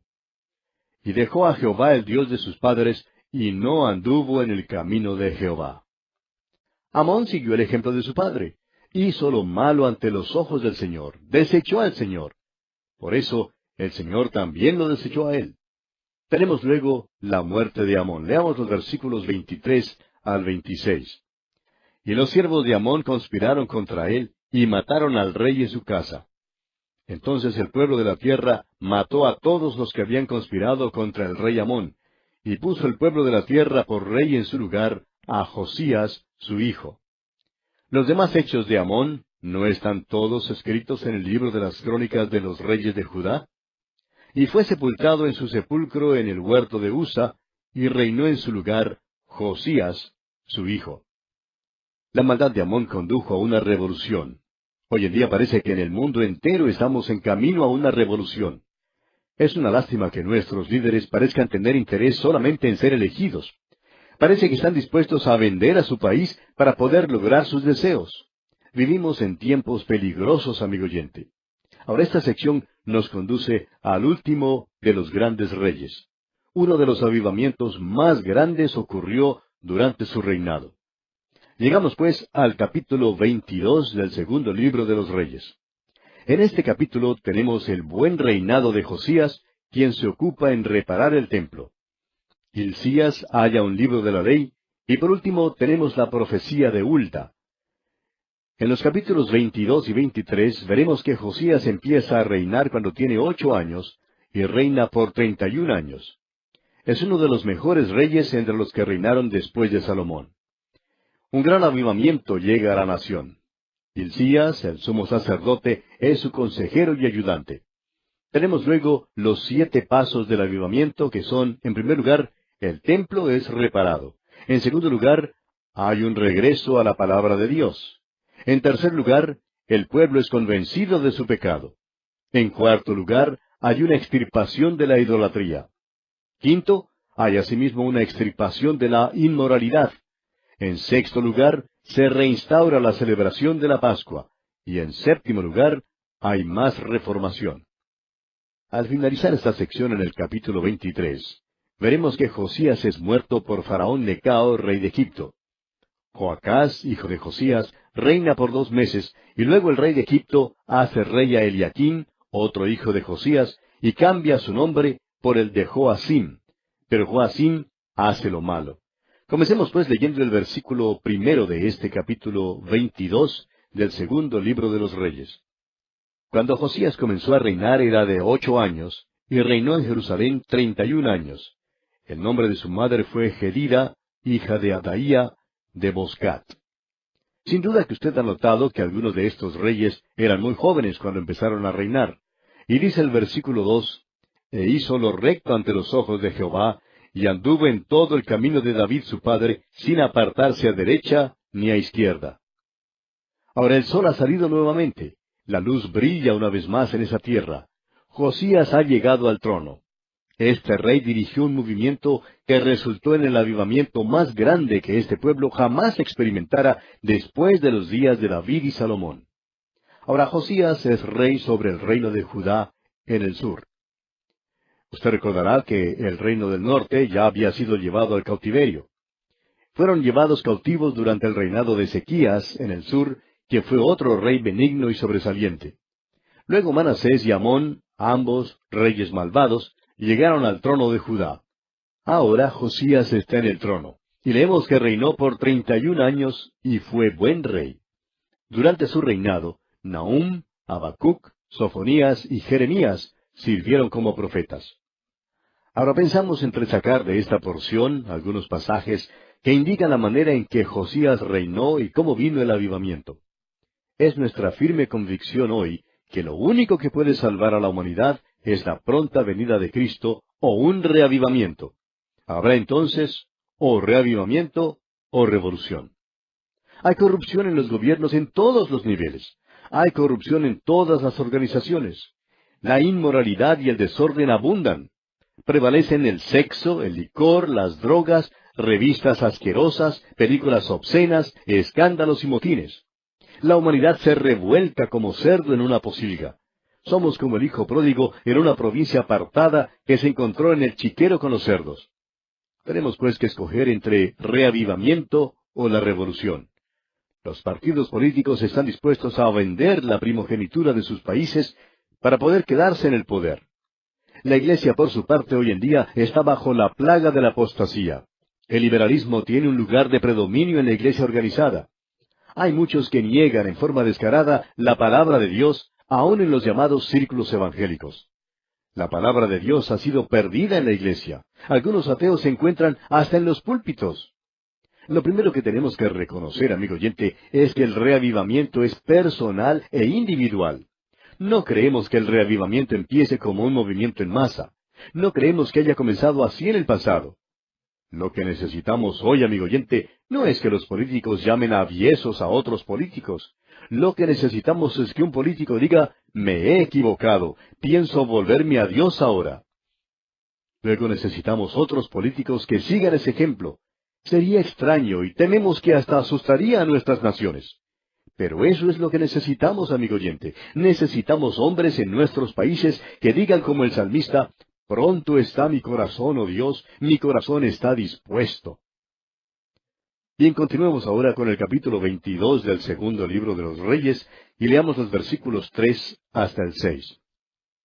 A los 18 años del rey Josías, envió el rey a Safán, hijo de Azalía, hijo de Mesulam, escriba, a la casa de Jehová diciendo, Ve al sumo sacerdote Hilcías, y dile que recoja el dinero que han traído a la casa de Jehová, que han recogido del pueblo los guardianes de la puerta, y que lo pongan en manos de los que hacen la obra, que tienen a su cargo el arreglo de la casa de Jehová, y que lo entreguen a los que hacen la obra de la casa de Jehová, para reparar las grietas de la casa. A los carpinteros, maestros y albañiles, para comprar madera y piedra de cantería, para reparar la casa. Lo segundo que Josías hizo fue reparar el templo. Lo primero que hizo fue hacerlo recto ante los ojos de Jehová. Ahora, el templo no estaba en uso cuando Josías llegó al trono. Se había convertido en un tipo de almacén, un depósito de sobras y desechos. Mandó pues al pueblo que trabajara y que se ocupara en reparar el templo. La iglesia hoy en día es muy semejante al templo en los tiempos de Josías. Está en gran necesidad de reparación. No estamos hablando en cuanto a los edificios. Hay muchos hermosos edificios que sirven como templos, pero no nos referimos a ellos. Muchas de nuestras iglesias de teología más conservadora hoy en día están separadas por contienda y riñas ociosas. Tienen edificios grandes y bellos, pero amigo oyente, el Espíritu de Dios no está allí. Parece como si el Señor Jesucristo hubiera dicho, vuestra casa os es dejada desierta. La iglesia ya no se ocupa en testificar, aunque ese es su deber. La iglesia debe testificar por el Señor. Josías, pues, acabó con toda la idolatría que había en la ciudad de Jerusalén. Los ídolos que habían sido levantados por su abuelo Manasés ahora habían sido quitados. La casa de Dios estaba deteriorada y las órdenes de Josías eran de reparar el templo. Y amigo oyente, si hay reavivamiento, tendrá que ser entre el pueblo de Dios. Aquí es donde la reparación tiene que comenzar. Bien, vamos a detenernos aquí por hoy, amigo oyente, porque nuestro tiempo ya ha concluido. Continuaremos Dios mediante en nuestro próximo programa. Continuamos estudiando hoy el capítulo 22 del segundo libro de Reyes. Y en nuestro programa anterior estábamos hablando del rey Josías. Y vimos que reinó por 31 años y fue un buen rey. Vimos luego que lo primero que hizo Josías fue hacer lo recto ante los ojos de Jehová. Lo segundo que Josías hizo fue hacer reparar el templo. Y dijimos que la iglesia hoy en día es muy semejante al templo de los tiempos de Josías. Está en gran necesidad de reparación. Ahora no estamos hablando en cuanto a los edificios. Hay muchos hermosos edificios que sirven como templos. Pero no nos referimos a los edificios. Muchas de nuestras iglesias de teología conservadora hoy en día están separadas por contiendas y riñas ociosas. Son plantas grandes y bellas, pero amigo oyente, el Espíritu de Dios no está allí. Parece como si el Señor Jesucristo hubiera dicho, vuestra casa os es dejada desierta. La iglesia ya no se ocupa en testificar, aunque ese es su deber. La iglesia debe estar testificando por el Señor. Este rey Josías, pues, acabó con toda la idolatría que había en la ciudad de Jerusalén. La casa de Dios estaba deteriorada y las órdenes de Josías eran de reparar el templo. Y dijimos que si hay un reavivamiento, tendrá que ser entre el pueblo de Dios. Aquí es donde la reparación tiene que comenzar. Vamos a considerar hoy el hallazgo del libro de la ley por el sumo sacerdote Hilcías. Leamos el versículo 8 de este capítulo 22 de este segundo libro de los Reyes. Entonces dijo el sumo sacerdote Hilcías al escriba Safán, he hallado el libro de la ley en la casa de Jehová. E Hilcías dio el libro a Safán y lo leyó. Es cosa terrible cuando la Biblia se pierde en la iglesia. Pero eso fue precisamente lo que sucedió con los hijos de Israel. Perdieron su Biblia en la iglesia, pero ahora por fin la encontraron. Y allí es donde la Biblia se ha perdido también en el día de hoy. La palabra de Dios es lo único que tenemos como arma, amigo oyente. Es la palabra de Dios la que es viva y eficaz y más cortante que toda espada de dos filos. No hay ningún camino corto, ninguna ruta cómoda, ningún método nuevo para el reavivamiento. Han salido hoy muchos libros sobre la experiencia cristiana, y muchos de estos libros son absolutamente muertos. ¿Cuál es el problema? El problema, amigo oyente, es que presentan un método, en lugar de presentar la palabra de Dios. Parece como si nadie dijere, vamos a volvernos a la palabra de Dios. Amigo oyente, no necesitamos muchos libros, necesitamos la Biblia, no necesitamos el libro del mes, necesitamos el libro de las edades. ¿Cuántas iglesias hoy en esta tierra en verdad se apoyan en la palabra de Dios y la predican? Todavía hay muchos pastores fieles, sin embargo, hay muchos que se han desviado de la fe, han perdido la Biblia en la iglesia. ¿Recuerda usted el caso de José y María, los padres de Jesús? Cuando él era niño, sus padres terrenales lo perdieron en el templo. Pues créalo, amigo oyente, que tanto Jesús como la Biblia se han perdido en la iglesia hoy en día. Hilcías, el sumo sacerdote, encontró la palabra de Dios. Ahora, ¿la encontró acaso en la basura que se había acumulado? No, amigo oyente, la encontró en el templo, se había perdido dentro del templo. Y la Biblia, amigo oyente, tiene que ser el principio de un reavivamiento. En cierta ocasión se encontraron dos pastores, uno joven y otro más anciano. El joven estaba haciendo algunas preguntas al anciano en cuanto a su método de estudio. En la conversación el anciano se dio cuenta que el joven había leído todos sus libros más nuevos y modernos. Y el joven preguntó al otro pastor si había dejado de leer nuevos libros. Y el pastor respondió que la mayoría de los libros modernos no le interesaban porque su objetivo principal era el de presentar un método. Y entonces el joven le dijo, bueno, ¿y entonces qué lee usted? El anciano pastor respondió, leo la Biblia. Y luego le preguntó directamente, ¿cuánto tiempo pasa usted en la semana en la palabra de Dios? Y la respuesta de este joven pastor fue asombrosa.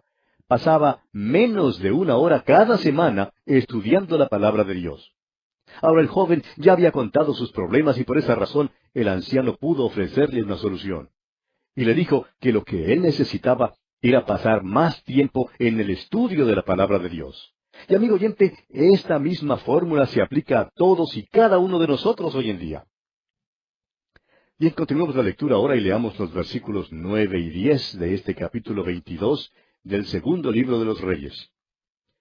Viniendo luego el escriba Safán al rey, dio cuenta al rey y dijo, tus siervos han recogido el dinero que se halló en el templo, y lo han entregado en poder de los que hacen la obra, que tienen a su cargo el arreglo de la casa de Jehová.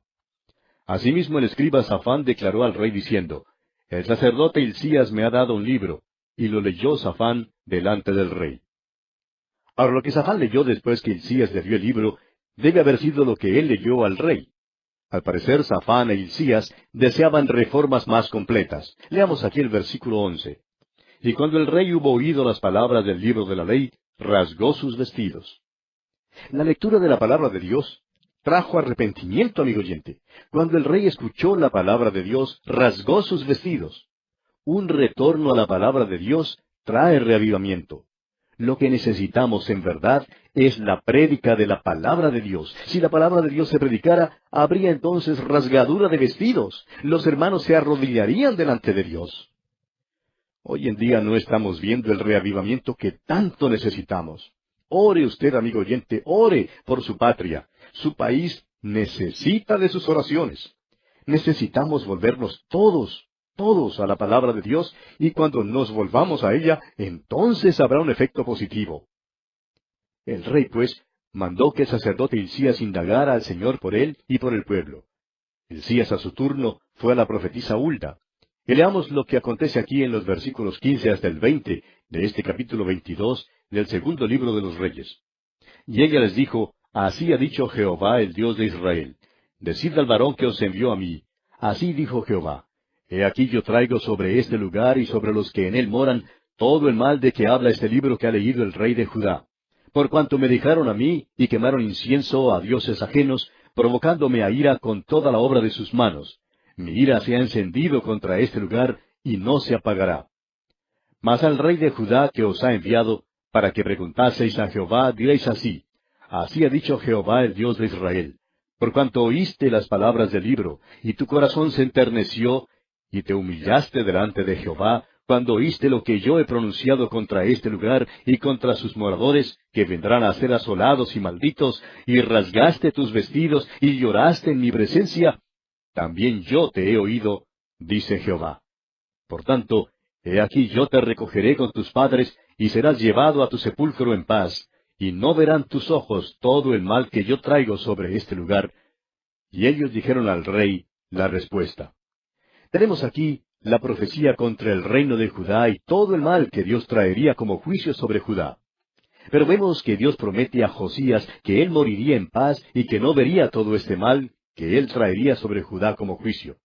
Y la razón para que Dios librara a Josías la encontramos aquí en la última parte del versículo 18 y en la primera parte del versículo 19.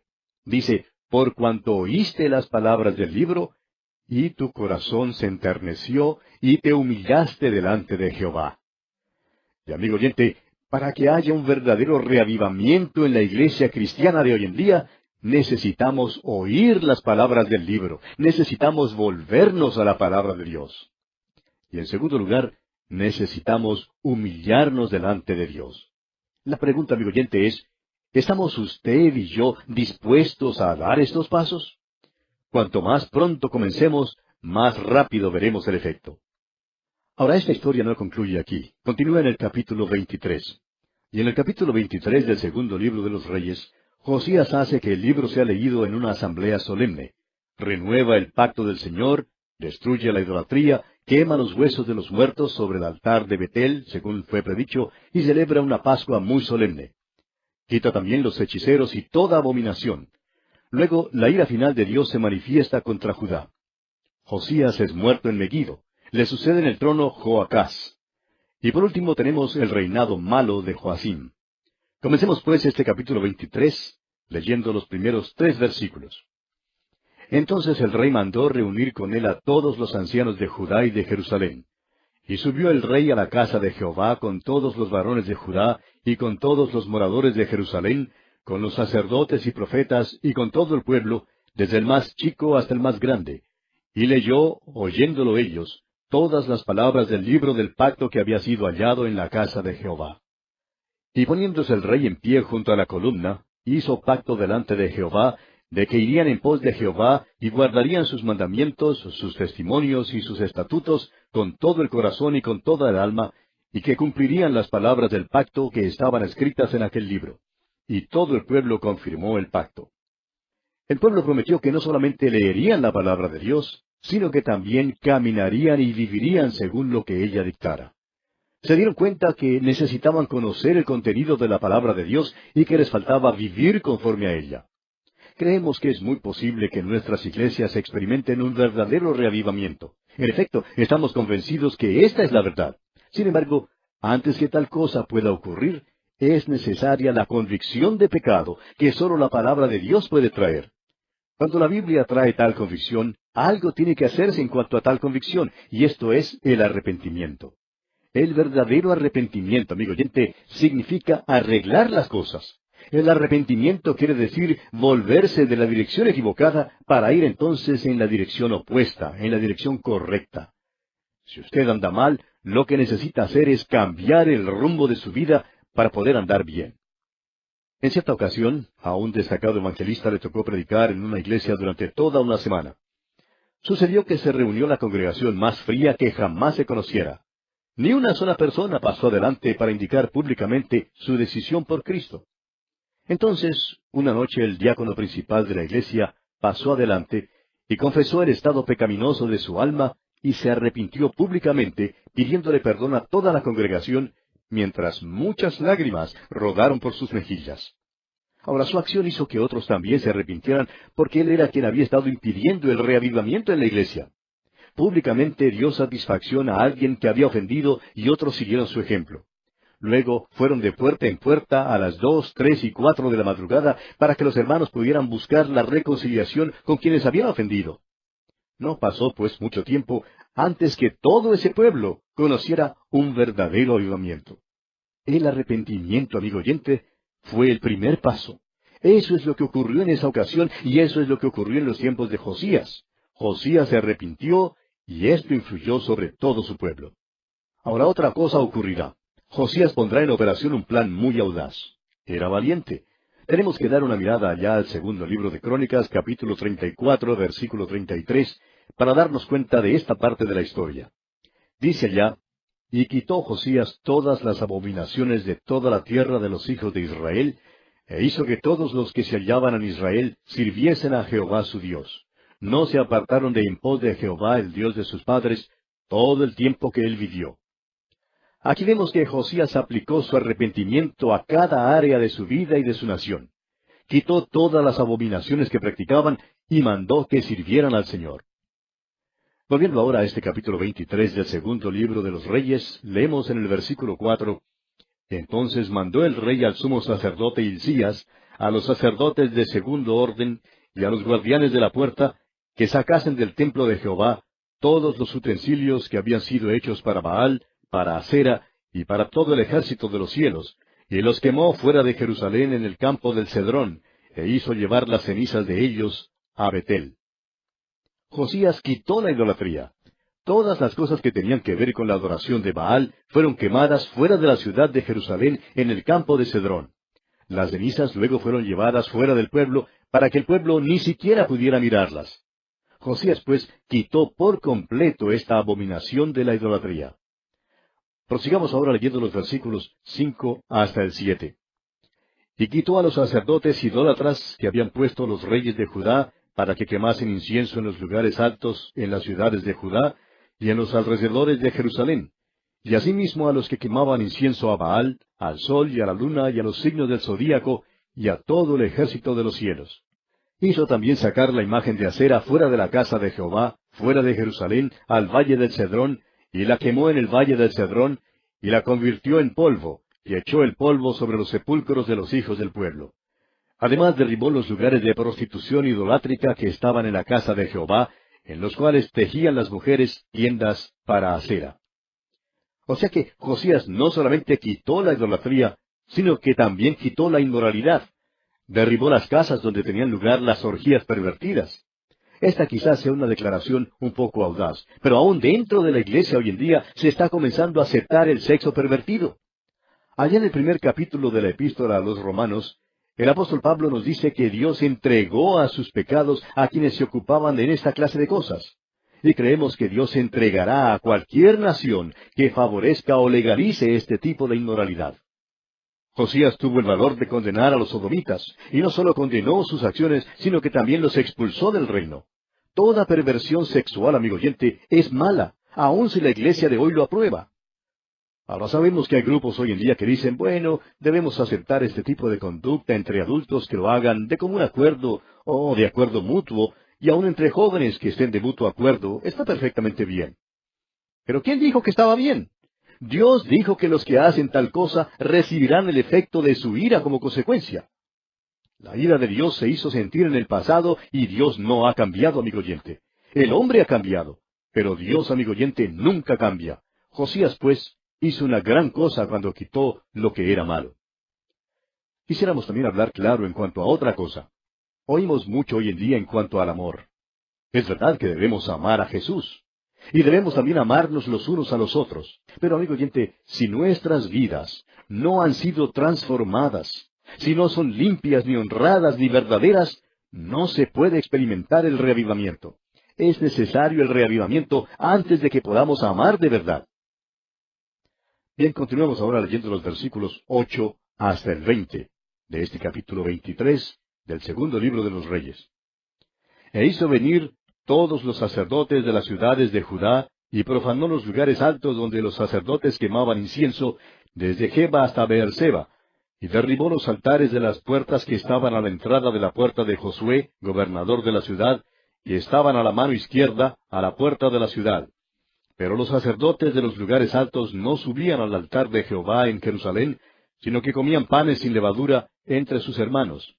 Asimismo profanó a Tofet, que está en el valle del hijo de Hinnom, para que ninguno pasase su hijo o su hija por fuego a Moloc.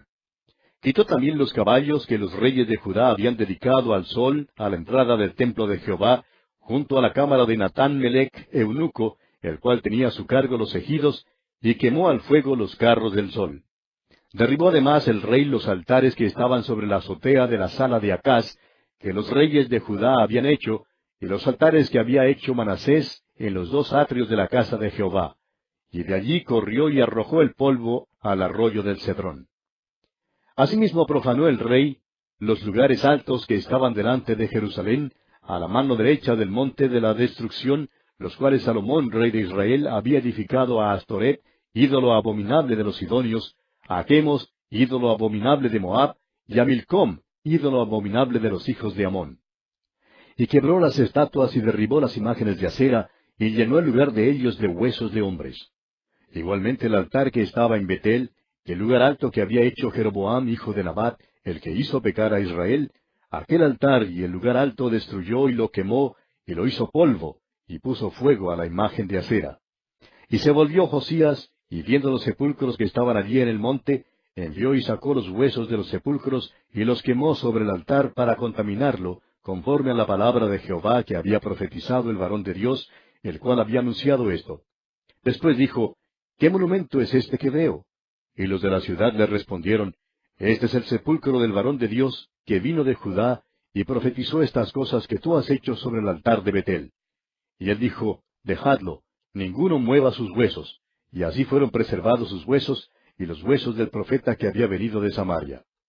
Y todas las casas de los lugares altos que estaban en las ciudades de Samaria, las cuales habían hecho los reyes de Israel para provocar a ira, las quitó también Josías, e hizo de ellas como había hecho en Betel.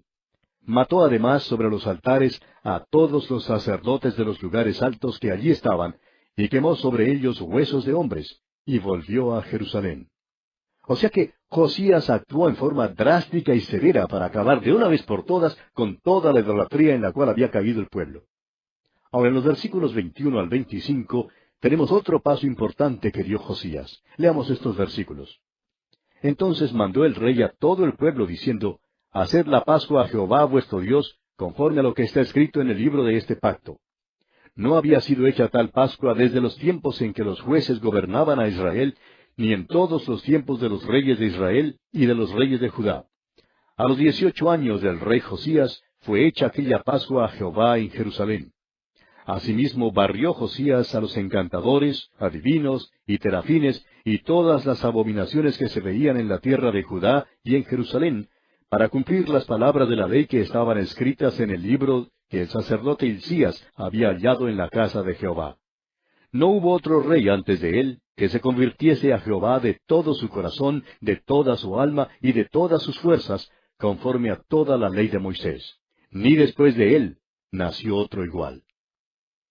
La celebración de la Pascua era una cosa maravillosa, pero no la habían celebrado por mucho tiempo. El pueblo la había pasado por alto. Ahora, ¿qué significa la Pascua? La Pascua era un símbolo de Cristo, pero el pueblo se había olvidado de él. Pero ahora, una vez más, le están recordando. El apóstol Pablo dijo que Cristo, nuestra Pascua, es un sacrificio por nosotros. Hoy en día tratamos de tener una religión, pero sin Cristo. La deidad de Cristo es ridiculizada en muchos seminarios y púlpitos. El mérito de la muerte de Cristo es rechazado y menospreciado. La eficacia de la sangre de Cristo es recibida con gritos de irrisión. Aún los que predican se burlan de ella. Pero, amigo oyente, lo único que puede salvarnos es un reavivamiento, repetimos. Ahora quizás usted pregunte, ¿podremos tener un reavivamiento nosotros? Creemos que sí podemos tenerlo. La pleamar de gran bendición tuvo lugar en el siglo XVI y fue comenzada por reformistas como Martín Lutero, Juan Calvino y Zwinglio. Wycliffe y Juan Knox eran reformistas en los siglos XIV y XV, aún antes de la Reforma. En el siglo XVII hubo otro despertamiento espiritual conocido como el movimiento puritano. El siglo XVIII fue un tiempo de oscuridad y deísmo. Otro gran despertamiento espiritual fue comenzado por Wesley y Whitefield. En el siglo XIX hubo un glorioso retorno a Dios en Oxford, del cual resultó el movimiento misionero. Hacia fines de ese siglo tuvimos los grandes revivamientos que fueron dirigidos por Moody y Finney. Ahora queremos que nos escuche con cuidado, amigo oyente. En el siglo XX no ha habido ningún reavivamiento que haya barrido y sacudido al mundo. Es verdad que ha habido unos pocos revivamientos locales, tales como el del oeste de Canadá y el gran reavivamiento de Indonesia, pero nada más. Y el siglo XX ha pasado ya a la historia. Que no nos suceda lo que dice la Biblia en Jeremías 8:20. Pasó la siega, terminó el verano, y nosotros no hemos sido salvos. Apreciado hermano, le sugerimos mirar en derredor. En gran parte del mundo, la humanidad está pasando por un período de depresión. En lugar de buscar a Dios, el hombre se lanzó a la Primera y luego a la Segunda Guerra Mundial. Estas guerras trajeron derramamientos de sangre que jamás han sido igualados ni antes ni después. Pero al parecer esas lamentables experiencias no nos enseñaron nada. No ha habido un reavivamiento espiritual. No hemos conocido ninguna paz desde ese entonces. Ha habido guerras, guerrillas y rebeliones en muchas partes del globo que habitamos. Ahora muchos creen que si salen y protestan, las cosas cambiarían. Pero lo que necesitamos, amigo oyente, es una conciencia y una convicción profunda y verdadera de nuestra vida interior. Nos falta reconocer nuestra frialdad e indiferencia. Permítanos preguntarle, amigo oyente, ¿cuándo fue la última vez que usted le confesó al Señor su frialdad e indiferencia? ¿Por casualidad le ha dicho hoy que le ama? Recuerde, amigo oyente, que Cristo es su Salvador, y estamos convencidos que aún en esta hora oscura de la historia, y tal como aconteció en el pasado, nosotros también podemos experimentar el reavivamiento. La historia de Josías nos da ánimo. Fue durante la hora más oscura en la vida de su nación cuando se disfrutó de un poderoso avivamiento. Es interesante notar, como lo señaló un oyente, que cuando los israelitas andaban bien espiritualmente con Dios, se menciona el hecho de que siempre tenían oro y plata en abundancia. También se multiplicaron los frutos de la tierra. Quizá el motivo por el cual muchas naciones no puedan resolver sus problemas financieros se deba a que no están empleando los medios que deben emplear para arreglar las cosas. Pudiera ser que sus mayores problemas, después de todo, sean de índole espiritual. Y aquí vamos a detenernos por hoy, amigo oyente, porque nuestro tiempo ha concluido por esta ocasión. Continuamos nuestro estudio del capítulo 23 del segundo libro de Reyes, considerando la muerte de Josías. Y llegamos ahora a una parte triste en la historia de Josías. El gran reavivamiento tuvo lugar al fin de su reinado. Pronto su pueblo entrará en el cautiverio. En los últimos días del reinado de Josías, Dios obró de una manera poderosa para revelar el hecho que Él puede mandar un gran avivamiento aún en los días más difíciles y oscuros. Leamos los versículos 26 al 28 de este capítulo 23 del segundo libro de los Reyes. Con todo eso, Jehová no desistió del ardor con que su gran ira se había encendido contra Judá por todas las provocaciones con que Manasés le había irritado. Y dijo Jehová, también quitaré de mi presencia a Judá, como quité a Israel, y desecharé a esta ciudad que había escogido, a Jerusalén, y a la casa de la cual había yo dicho, mi nombre estará allí. Los demás hechos de Josías y todo lo que hizo, ¿no está todo escrito en el libro de las crónicas de los reyes de Judá? Ahora Faraón Necao subió para ayudar al rey de Asiria a luchar contra Nabopolassar, rey de Babilonia.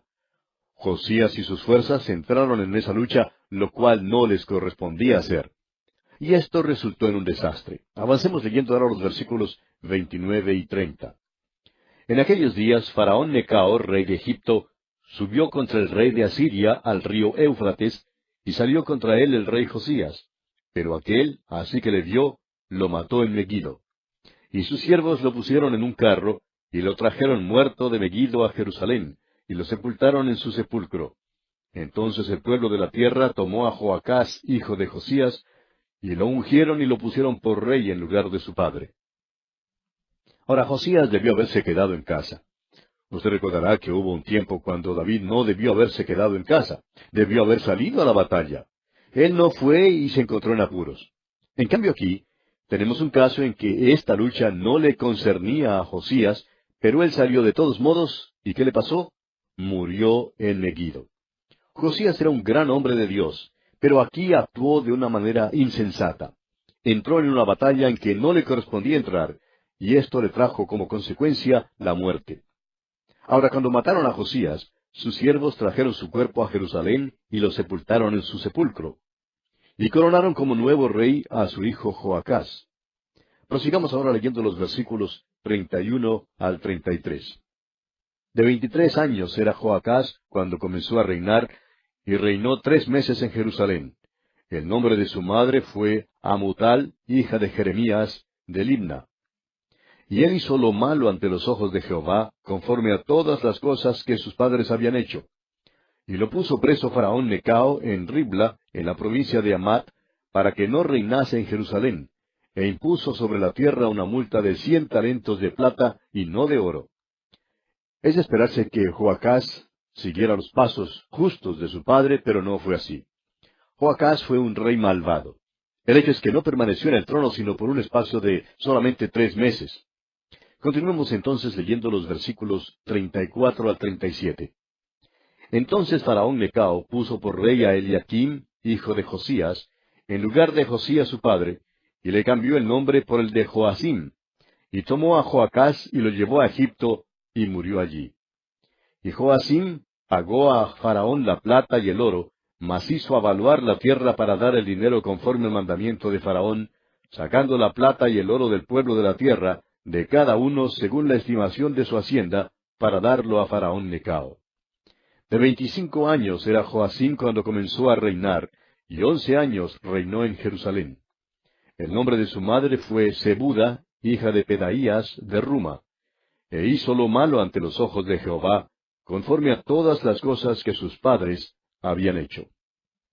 Es decir que Faraón Necao destronó al hijo de Josías, y puso en su lugar a Joacim, otro de los hijos de Josías. Joacim reinó por 11 años, pero también fue un rey malo. Joacás fue malvado, pero Joacim fue aún peor. Veremos ahora el ascenso de otra potencia mundial. El gran poder de Babilonia se está presentando en el oriente, en el río Éufrates. Babilonia le está quitando el puesto a Siria. El hecho es que Babilonia había vencido a Siria. Babilonia también vencerá a Egipto y se constituirá así en la primera gran potencia mundial. El libro de Daniel nos dará más información en cuanto a este tema. Y es aquí donde debemos leer también el libro de Jeremías. Jeremías fue el profeta que vivió durante esta época, y fue él quien llamó a los habitantes de Judá de nuevo a Dios, y les amonestó que si no se volvían a Dios, serían llevados cautivos a Babilonia. Pero las palabras de Jeremías les parecieron increíbles a los habitantes de Judá, porque en aquellos tiempos Nabucodonosor, rey de Babilonia, todavía no era tan formidable como muy pronto lo sería.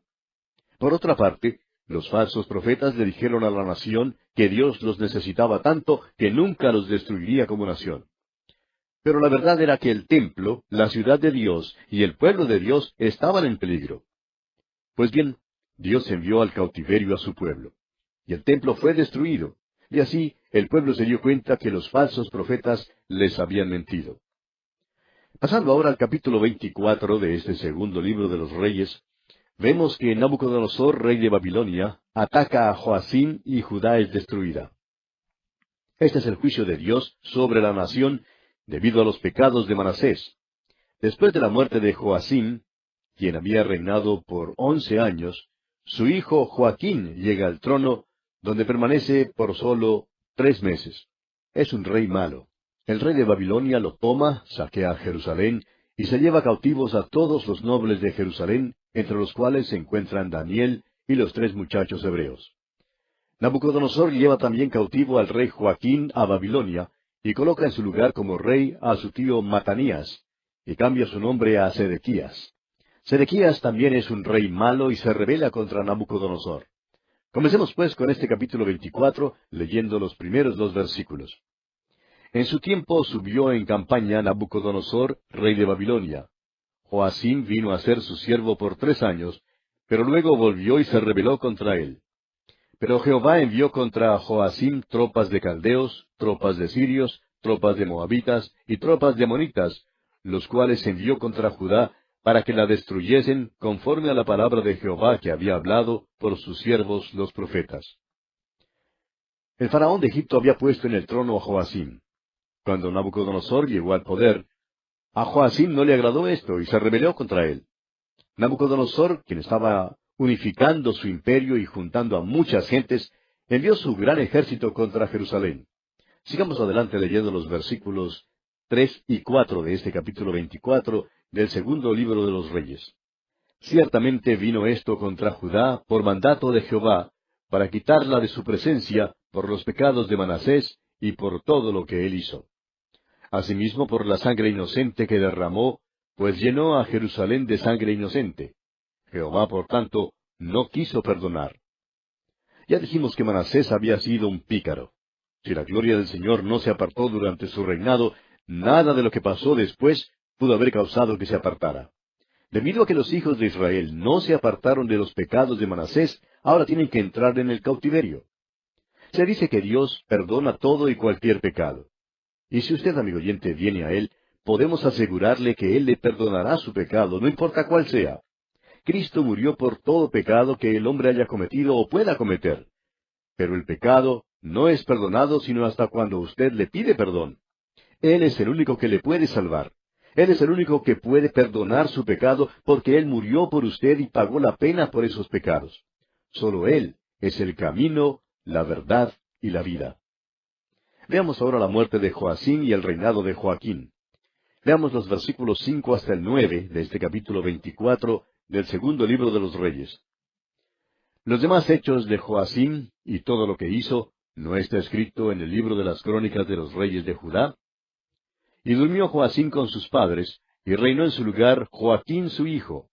Y nunca más el rey de Egipto salió de su tierra, porque el rey de Babilonia le tomó todo lo que era suyo desde el río de Egipto hasta el río Éufrates. De 18 años era Joaquín cuando comenzó a reinar, y reinó en Jerusalén 3 meses.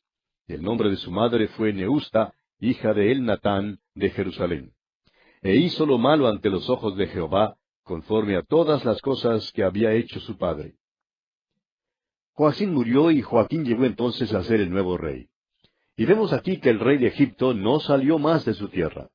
Dice aquí que el rey de Babilonia tomó toda la tierra desde el río de Egipto hasta el río Éufrates. Esa es la misma tierra que Dios había prometido en pacto eterno a Abraham y a aquellos que le seguían. ¿Por qué gobernaba entonces esta tierra el rey de Babilonia en lugar del pueblo de Israel? Bueno, porque Israel había pecado contra Dios. Los israelitas se habían apartado de él. No podían ocupar la tierra en esa condición pecaminosa. Avancemos algo más leyendo los versículos 10 hasta el 12. En aquel tiempo subieron contra Jerusalén los siervos de Nabucodonosor, rey de Babilonia, y la ciudad fue sitiada. Vino también Nabucodonosor, rey de Babilonia, contra la ciudad, cuando sus siervos la tenían sitiada. Entonces salió Joaquín, rey de Judá, al rey de Babilonia, él y su madre, sus siervos, sus príncipes y sus oficiales. Y lo prendió el rey de Babilonia en el 8º año de su reinado. El rey y todos los nobles son entonces llevados en el primer grupo que fue al cautiverio. Esto ocurrió alrededor del año 605 a.C. Sigamos adelante leyendo ahora los versículos 13 al 16. Y sacó de allí todos los tesoros de la casa de Jehová, y los tesoros de la casa real, y rompió en pedazos todos los utensilios de oro que había hecho Salomón, rey de Israel, en la casa de Jehová, como Jehová había dicho. Y llevó en cautiverio a toda Jerusalén, a todos los príncipes y a todos los hombres valientes, hasta 10,000 cautivos, y a todos los artesanos y herreros. No quedó nadie, excepto los pobres del pueblo de la tierra. Asimismo llevó cautivos a Babilonia a Joaquín, a la madre del rey, a las mujeres del rey, a sus oficiales y a los poderosos de la tierra. Cautivos los llevó de Jerusalén a Babilonia. A todos los hombres de guerra, que fueron 7,000, y a los artesanos y herreros, que fueron 1,000, y a todos los valientes para hacer la guerra, llevó cautivos el rey de Babilonia. Como usted ve, amigo oyente, esta es una historia triste y sórdida. Tenemos luego otro cambio de rey. Leamos los versículos 17 al 19. Y el rey de Babilonia puso por rey en lugar de Joaquín a Matanías su tío, y le cambió el nombre por el de Sedequías. De 21 años era Sedequías cuando comenzó a reinar, y reinó en Jerusalén 11 años. El nombre de su madre fue Amutal, hija de Jeremías de Libna. E hizo lo malo ante los ojos de Jehová, conforme a todo lo que había hecho Joacim. Sedequías era tío de Joaquín. Ahora él no mejoró la línea de los reyes de ninguna manera. Es de esperarse que el cautiverio le hiciera volverse cuerdo, pero no fue así. Las dificultades, amigo oyente, harán una de estas dos cosas por el individuo. O bien le enternecerán, o bien le endurecerán. O le acercarán a Dios, o le ahuyentarán de él.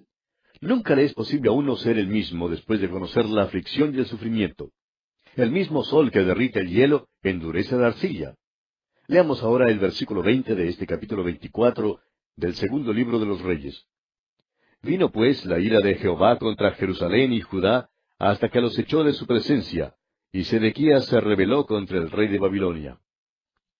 Una vez más, los falsos profetas dijeron, mirad, Dios está con nosotros. Pero Dios no estaba con Israel en este tiempo. Amigo oyente, debemos tener sumo cuidado en cuanto a esto. Hay quienes dicen que hacen ciertas cosas porque saben que es la voluntad de Dios que las hagan, y que Dios les ha revelado a ellos en alguna forma especial que tal o cual cosa que están haciendo es según su voluntad. Y siguen adelante haciendo lo que ellos mismos quieren hacer y no la voluntad de Dios. Algunos misioneros, por ejemplo, han ido al campo misionero y han regresado admitiendo que su primera equivocación había sido la de salir. Creían que era la voluntad de Dios que fueran, pero se habían equivocado. Los falsos profetas en Israel dijeron, Dios está con nosotros, pero Dios no estaba con ellos. Yo quiero asegurarme de que Dios esté conmigo, tanto como de que yo esté con Él. La voluntad mía no es siempre la voluntad de Dios. No sé cuál sea la voluntad de Dios en cuanto a mi futuro. Pero quiero que usted sepa esto, amigo oyente, y es que estoy en las manos de mi Dios y tengo que aceptar su voluntad sea cual sea. Me someto a ella. Debemos pues tener mucho cuidado en cuanto a la propaganda de los falsos profetas. Y llegamos así al último capítulo de este segundo libro de los Reyes, el capítulo 25. En este capítulo, Nabucodonosor ataca a Jerusalén, la destruye y lleva cautivo al pueblo. Le sacan los ojos a Sedequías después que él ve degollados a sus propios hijos. También Nabucodonosor quema el templo y transporta todo lo que tiene valor a Babilonia, incluyendo todos los utensilios del templo. Jerusalén es entonces totalmente destruida. Nabucodonosor pone por gobernador a Gedalías, quien llega a ser el súbdito servil del rey Nabucodonosor. Y antes de mucho es muerto y los que quedan huyen a Egipto. También en este capítulo, Joaquín es liberado de la cárcel en Babilonia y allí recibe un puesto de prominencia. Comencemos pues considerando el sitio de Jerusalén por Nabucodonosor y la captura de Sedequías. Nabucodonosor atacó 3 veces a Jerusalén. La primera vez no destruyó la ciudad. Luego Sedequías se rebeló. Leamos los primeros 6 versículos de este capítulo 25 del segundo libro de los Reyes. Aconteció a los 9 años de su reinado, en el mes 10, a los 10 días del mes, que Nabucodonosor, rey de Babilonia, vino con todo su ejército contra Jerusalén y la sitió, y levantó torres contra ella alrededor. Y estuvo la ciudad sitiada hasta el año 11 del rey Sedequías. A los 9 días del 4 mes prevaleció el hambre en la ciudad, hasta que no hubo pan para el pueblo de la tierra. Abierta ya una brecha en el muro de la ciudad, huyeron de noche todos los hombres de guerra por el camino de la puerta que estaba entre los dos muros, junto a los huertos del rey, estando los caldeos alrededor de la ciudad. Y el rey se fue por el camino del Arabá. Y el ejército de los caldeos siguió al rey y lo apresó en las llanuras de Jericó, habiendo sido dispersado todo su ejército. Preso pues el rey, le trajeron al rey de Babilonia en Ribla, y pronunciaron contra él sentencia. Nabucodonosor atacó a Jerusalén porque Sedequías se había rebelado y violado su juramento de obediencia. Ahora el sitio duró 1 año, 5 meses y 29 días. El pueblo se debilitó debido al hambre, y por fin la ciudad cayó. Sedequías fue llevado a Ribla, donde lo juzgaron como rebelde. Sus hijos fueron muertos en su presencia, y a él le sacaron los ojos. El rey Sedequías no quiso hacer la voluntad de Dios, y por tanto su dinastía fue terminada. Leamos el versículo 7 ahora. Degollaron a los hijos de Sedequías en presencia suya, y a Sedequías le sacaron los ojos, y atado con cadenas, lo llevaron a Babilonia. Los falsos profetas engañaron a Sedequías, pero él había rehusado escuchar al profeta de Dios, y ahora es llevado ciego a la cautividad. Consideremos ahora la quema de Jerusalén, el saqueo del templo y la muerte de los príncipes. Prosigamos leyendo los versículos 8 y 9 de este capítulo 25 del segundo libro de los Reyes. En el mes 5, a los 7 días del mes, siendo el año 19 de Nabucodonosor, rey de Babilonia, vino a Jerusalén Nabuzaradán, capitán de la guardia, siervo del rey de Babilonia. Y quemó la casa de Jehová, y la casa del rey, y todas las casas de Jerusalén, y todas las casas de los príncipes quemó a fuego. Debido a la rebelión de Jerusalén, Nabucodonosor quemó y derribó la ciudad de tal manera que cuando el profeta Nehemías entró en la ciudad, 70 años después de la cautividad, y vio ese lugar, le pareció irreparable e irremediable. Pero reanimó al pueblo, reconociendo que la cosa más grande que tenía que vencer era el desánimo. Los ejércitos de Nabucodonosor, pues, atacaron la ciudad y la destruyeron. Y esto muestra que los falsos profetas de veras eran falsos profetas. Ellos habían dicho que Dios no dejaría que el pueblo fuera llevado cautivo, ni que la ciudad fuera destruida. Y hay hombres hoy en día, amigo oyente, que están dando un falso mensaje. Dicen que Dios está con nosotros y que no nos abandonará. Amigo oyente, Dios no necesita de nosotros. ¿De dónde surgió esa noción? Dios envió a la cautividad a Judá. Fue una hora triste para ellos, y esto debe servir de lección para nosotros en estos tiempos. Continuemos ahora leyendo los versículos 10 hasta el 14. Y todo el ejército de los caldeos que estaba con el capitán de la guardia, derribó los muros alrededor de Jerusalén. Y a los del pueblo que habían quedado en la ciudad, a los que se habían pasado al rey de Babilonia, y a los que habían quedado de la gente común, los llevó cautivos Nabuzaradán, capitán de la guardia. Mas de los pobres de la tierra dejó Nabuzaradán, capitán de la guardia, para que labrasen las viñas y la tierra. Y quebraron los caldeos las columnas de bronce que estaban en la casa de Jehová, y las basas, y el mar de bronce que estaba en la casa de Jehová, y llevaron el bronce a Babilonia. Llevaron también los calderos, las paletas, las despabiladeras, los cucharones, y todos los utensilios de bronce con que ministraban. El ejército de Nabucodonosor prácticamente vació el templo antes de ser destruido con fuego. Todo lo que encontraron se lo llevaron a Babilonia. Y veremos cuando lleguemos al libro de Daniel que esos utensilios que se guardaron fueron sacados cuando el rey Belsasar celebró su gran banquete. Hay mucho detalle en cuanto a todo lo que se llevaron, pero no vamos a leer esta sección. Sin embargo, este pasaje revela que la ciudad de Jerusalén fue saqueada, fue quemada y derribada. No quedó nada sin un montón de escombros y total desolación. Jerusalén ha sido destruida unas 27 veces, y cada vez la ciudad ha sido reedificada sobre las ruinas anteriores. El cerro, que es la Jerusalén de hoy en día, es una ciudad que ha sido construida sobre las ruinas de las ciudades pasadas. Muchos, especialmente los agentes de turismo, dicen, venga a Jerusalén y camine donde Jesús caminaba. Bueno, amigo oyente, usted no caminará donde Jesús caminaba, porque la ciudad en que Jesús vivía y caminaba está a unos cuantos metros bajo la tierra. Pasando entonces al versículo 22, veamos el nombramiento de Gedalías como gobernador y también su muerte. Leamos estos versículos 22 al 26. Y al pueblo que Nabucodonosor, rey de Babilonia, dejó en tierra de Judá, puso por gobernador a Gedalías, hijo de Ahicam, hijo de Safán.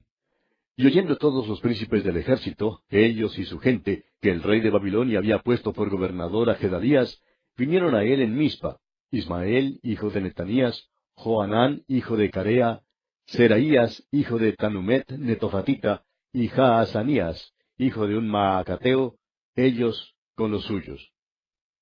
Entonces Gedalías les hizo juramento a ellos y a los suyos, y les dijo, No temáis de ser siervos de los caldeos, habitad en la tierra y servid al rey de Babilonia, y os irá bien.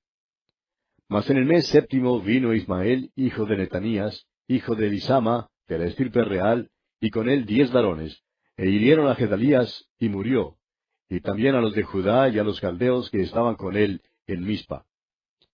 Y levantándose todo el pueblo, desde el menor hasta el mayor, con los capitanes del ejército, se fueron a Egipto por temor de los caldeos.